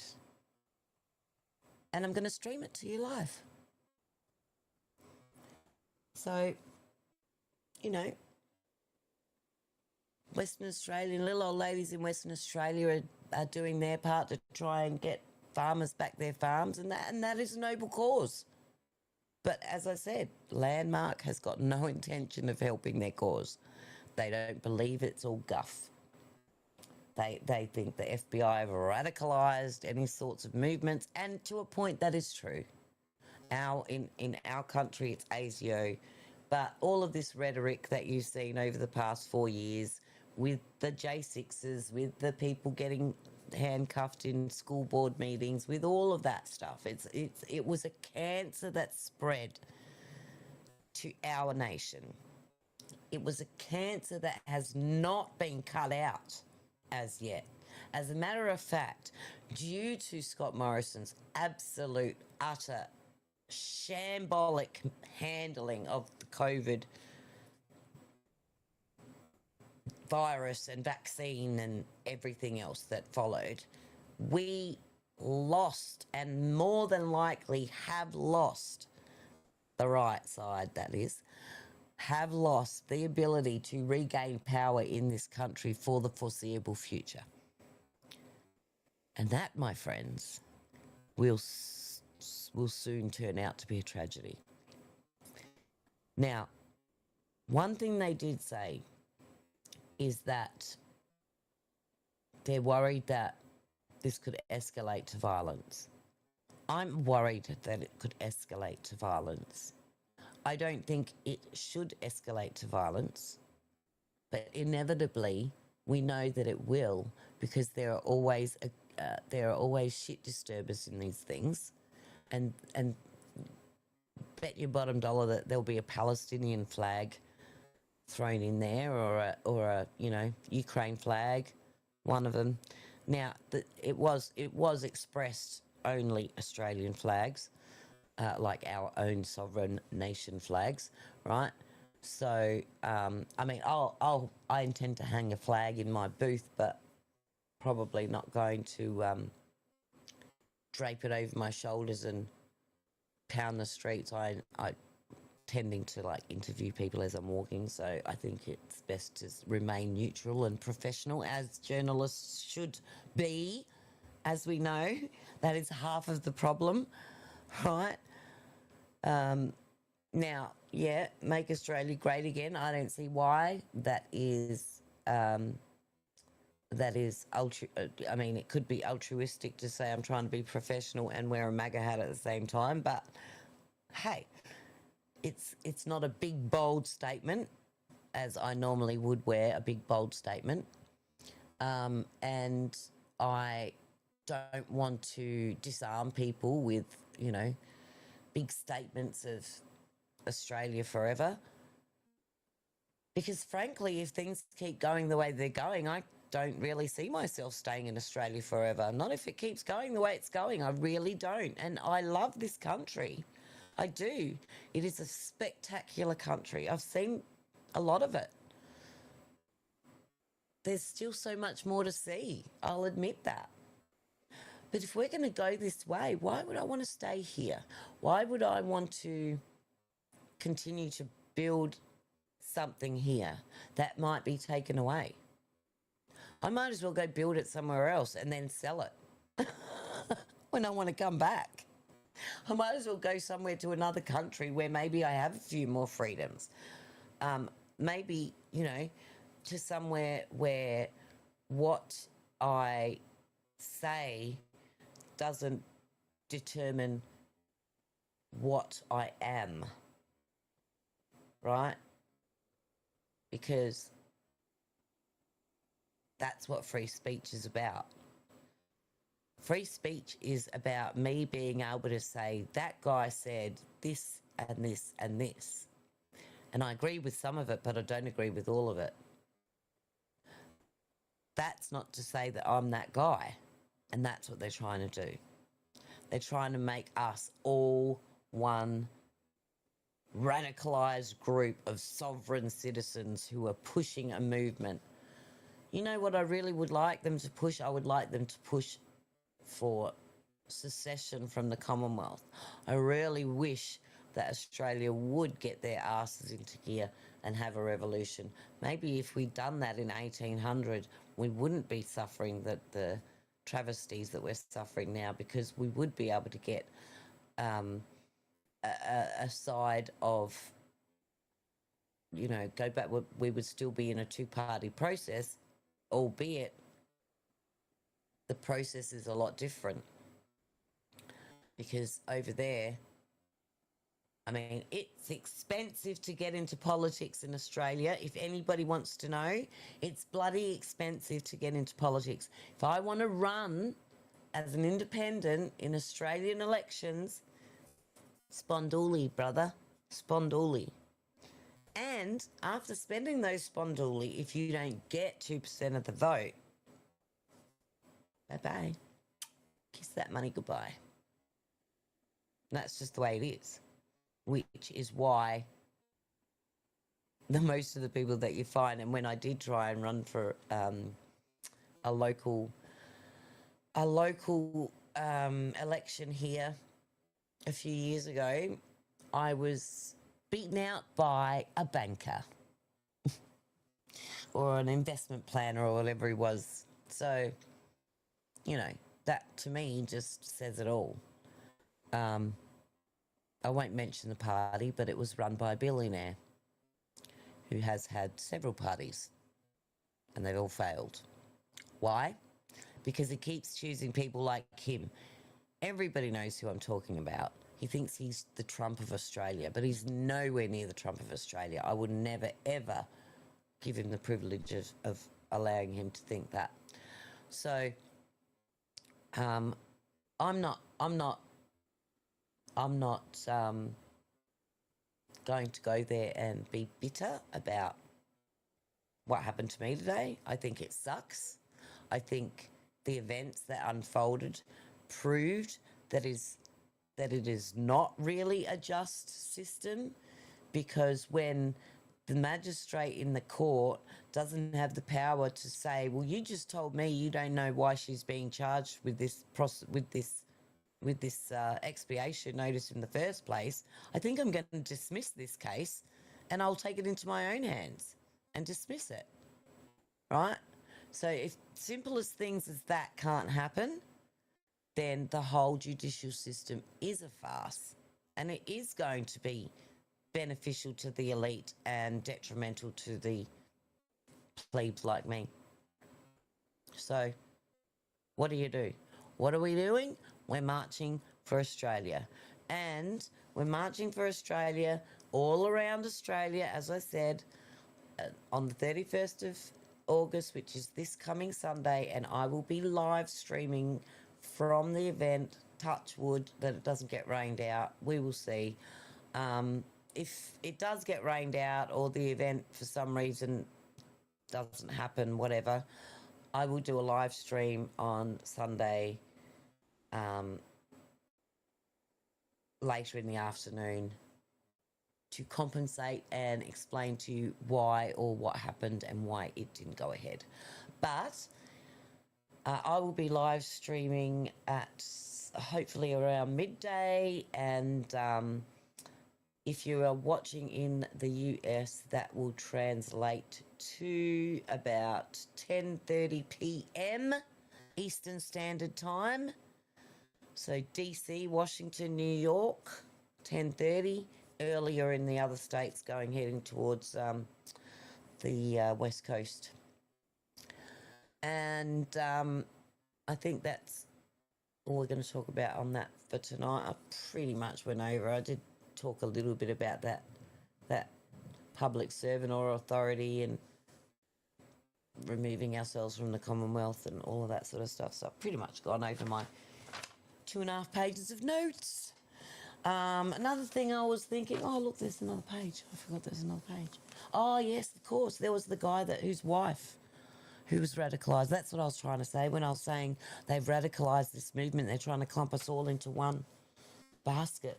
Like that Scott Murren is like on alert about his wife and how she's part of this sovereign citizen group, and she's...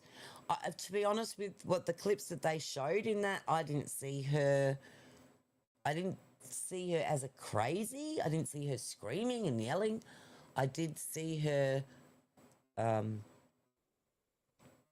with a raised voice talking to the police officer through the crack in the window. I think maybe to be heard. She wasn't, she didn't seem animated or anything like that. Even when they had her arrested, the later one that they had her on the side of the road, she didn't seem animated. She seemed to be quite fluent in what she was talking about. I don't know if she's a crazy. I don't know if Scott needs to be as worried as he is. The fact that he thinks that because she took them to a rally that she's a nut job. I don't know if that says more about him than it does about her. The kids seem like he says that he tracks the kids and his son Tyler needed the koi pond as a coping mechanism for all of the stress that his mother's belonging to this group causes. But like he says, he's getting constant threats, and people are, it sounds very not dissimilar to Scientology, where they used to do a thing called skunking people, and they would like track you down in airports and coffee shops and like in a crowd, like with a crowd come up to you with a crowd of 3 or 4 people, guy with a camera videotaping everything, calling you names and abusing you for leaving the church or whatever the case was. So, you know, the fact that the young boy needs a coping mechanism, that's worrying. But as I said, is that all to do, like, what was the marriage like before his wife left? Was that toxic? Who knows? This guy could be coming on TV making out that he's the greatest thing since sliced bread, I'm the best dad ever. But who knows? We don't know what happened before that. That's all they're telling us is what happened when she left and after she was radicalised. He could have beaten her. He could have had her locked in a cupboard while he was at work all day. We don't know. So let's not judge his wife or him or his kids. But let's also not paint me or anybody else that might be at this march on Sunday with the same brush that he's trying to paint his own wife, and he's convinced his kids she's a Looney Tunes. Okay? Because when she was standing on the side of the road, she made some fluent and perhaps valid points. Those documents that they were showing in the Western Australian group were federal documents. This isn't made up shit. This is shit that people read. There's lots of retired lawyers and activists out there that spend all their days reading these things. Don't fool yourself. Don't fool yourself into thinking that ABC didn't purposefully vilify that woman and make her out to be a crazy. Paper terrorism, as that's what they called it, and that's why I say it's not unlike Scientology. And again, a growing wave of anger, that the risk of violence increases. Yes, it does. What can I say? The risk of violence increases, and the risk of people getting hurt increases because we cannot defend ourselves. We cannot carry knives, we cannot carry pepper spray, we cannot carry guns. We cannot defend ourselves. Believe you me, if they could ban hitting your rapist in the head with a rock, they would. They would. Because they don't care about the person getting raped. They don't. And I'm sorry if I should probably bleeped out the word. But, this is just the state of affairs as it is right now. Do some Googling. Find out how many people were raped. And how many you saw in the paper. How many kids have been kidnapped by their spouses of late? How many kids have been kidnapped point blank of late? Right? What do we hear about on the news? Or who do we hear about on the news? Day in and day out. Even over here, all the way over here in Australia, every day, there's at least 15 minutes dedicated to him in a half-an-hour news spot. Right? We all know Donald Trump is who I'm talking about. Because they're trying to create a wave of fear. They're trying to lump us in the MAGA basket of deplorables that we just aren't. We never were, we never will be. We just want our own lives back. We want what was promised to us with the Great Australian Dream. To get a home, build a family, create roots, and be successful and happy until our twilight years. Right? Not all of us want to suck off the fucking dime of the government either. A lot of people these days do their own retirement planning and are well planned for retirement. You'll find that a lot of the people that are on pension these days never even had super in their time when they were working. Super only started in the 80s, right? So, you know, let's get real. Sucking on the teeth of the government is not one of my bucket list items. Never has been and never ever fucking will be, and nor should it be. Why wouldn't you want to retire at your standard of living that you believe that you're worth? No one's going to give that to you. You have to earn it. You have to work for it. And you have to have it ready and prepared for that time when you retire. Then you don't need to go, hello, Mr. Government, can you please give me enough money to buy food and pay for my dog meat this week and my medications? That's the state of it. Ugh, why does it keep doing that? It keeps making noises and I don't know why. I hope this thing's still streaming. I have no idea. Oh, it could be my download. Who knows? I don't know. Anyway, I think it's about time we end this where we are, because it's 12:15 and I started really early, so it's going to be a long stream, I know. And I hate it when I do long streams. I really want to cut it down, and I don't know how to because I just yabber on. But I did want to mention one other thing. I want to try and depart from all of the politics stuff, and some people may know I've got another channel. When I first started on Rumble, my channel was Meet Me in the Bedroom, which I shortened to MMITB TV, right? So that is my alternate channel, MMITB TV, and I was thinking about maybe doing a time to review the sex series of shows, and where I will review the cult classic Sex and the City, from the very first episode to the very last episode, and possibly the movies. See how we go. And because all the buzz about that at the moment with And Just Like That ending in such a terrible, disgusting, abysmal way, it sort of got me.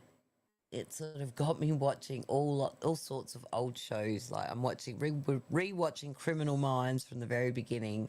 I was watching. What else was I watching? I was watching. Oh shoot! What was I watching? There was something else. Anyway, I've been watching a bunch of old shows that I used to watch, and then they lost their glamour when I realised that, oh, that's what it is. It's my laptop making noises because my battery's running low. I used to watch, and they lost their glamour to me because the actors decided to speak on politics, and the producers decided to insert politics into their programming, which really pissed me off all the time. It pisses me off when singers do it, pisses me off when actors do it, and even more pisses me off when producers shove it in your face and expect you to pay to watch it. So on that note, I'm not sure. I might start it next week. I don't know. It depends. Maybe I'm bored tomorrow. Who knows? We'll see. But if you're interested, that's going to be on my alternate channel, MMITB TV. So I will put the usual alerts and share it on my socials and blah, blah, blah. It won't be live streaming on Facebook and all of that. I'm just going to do it straight through my Rumble channel. And you never know, I might pick up a few more followers of those people that like to live in fantasy world as I used to for the 6 years that Sex and the City was on. I wanted to be married to Big. Would have been lovely. Would have ended up with a $40 million mansion in New York City. Who's going to scoff at that? Not me. Okay, guys, I'm going to wrap it up. So let me say to you now, we're not going to keep the faith and follow the facts and find the fight anymore. We're just going to find the fight. And we're going to share the love. Have a great day, guys. MAGA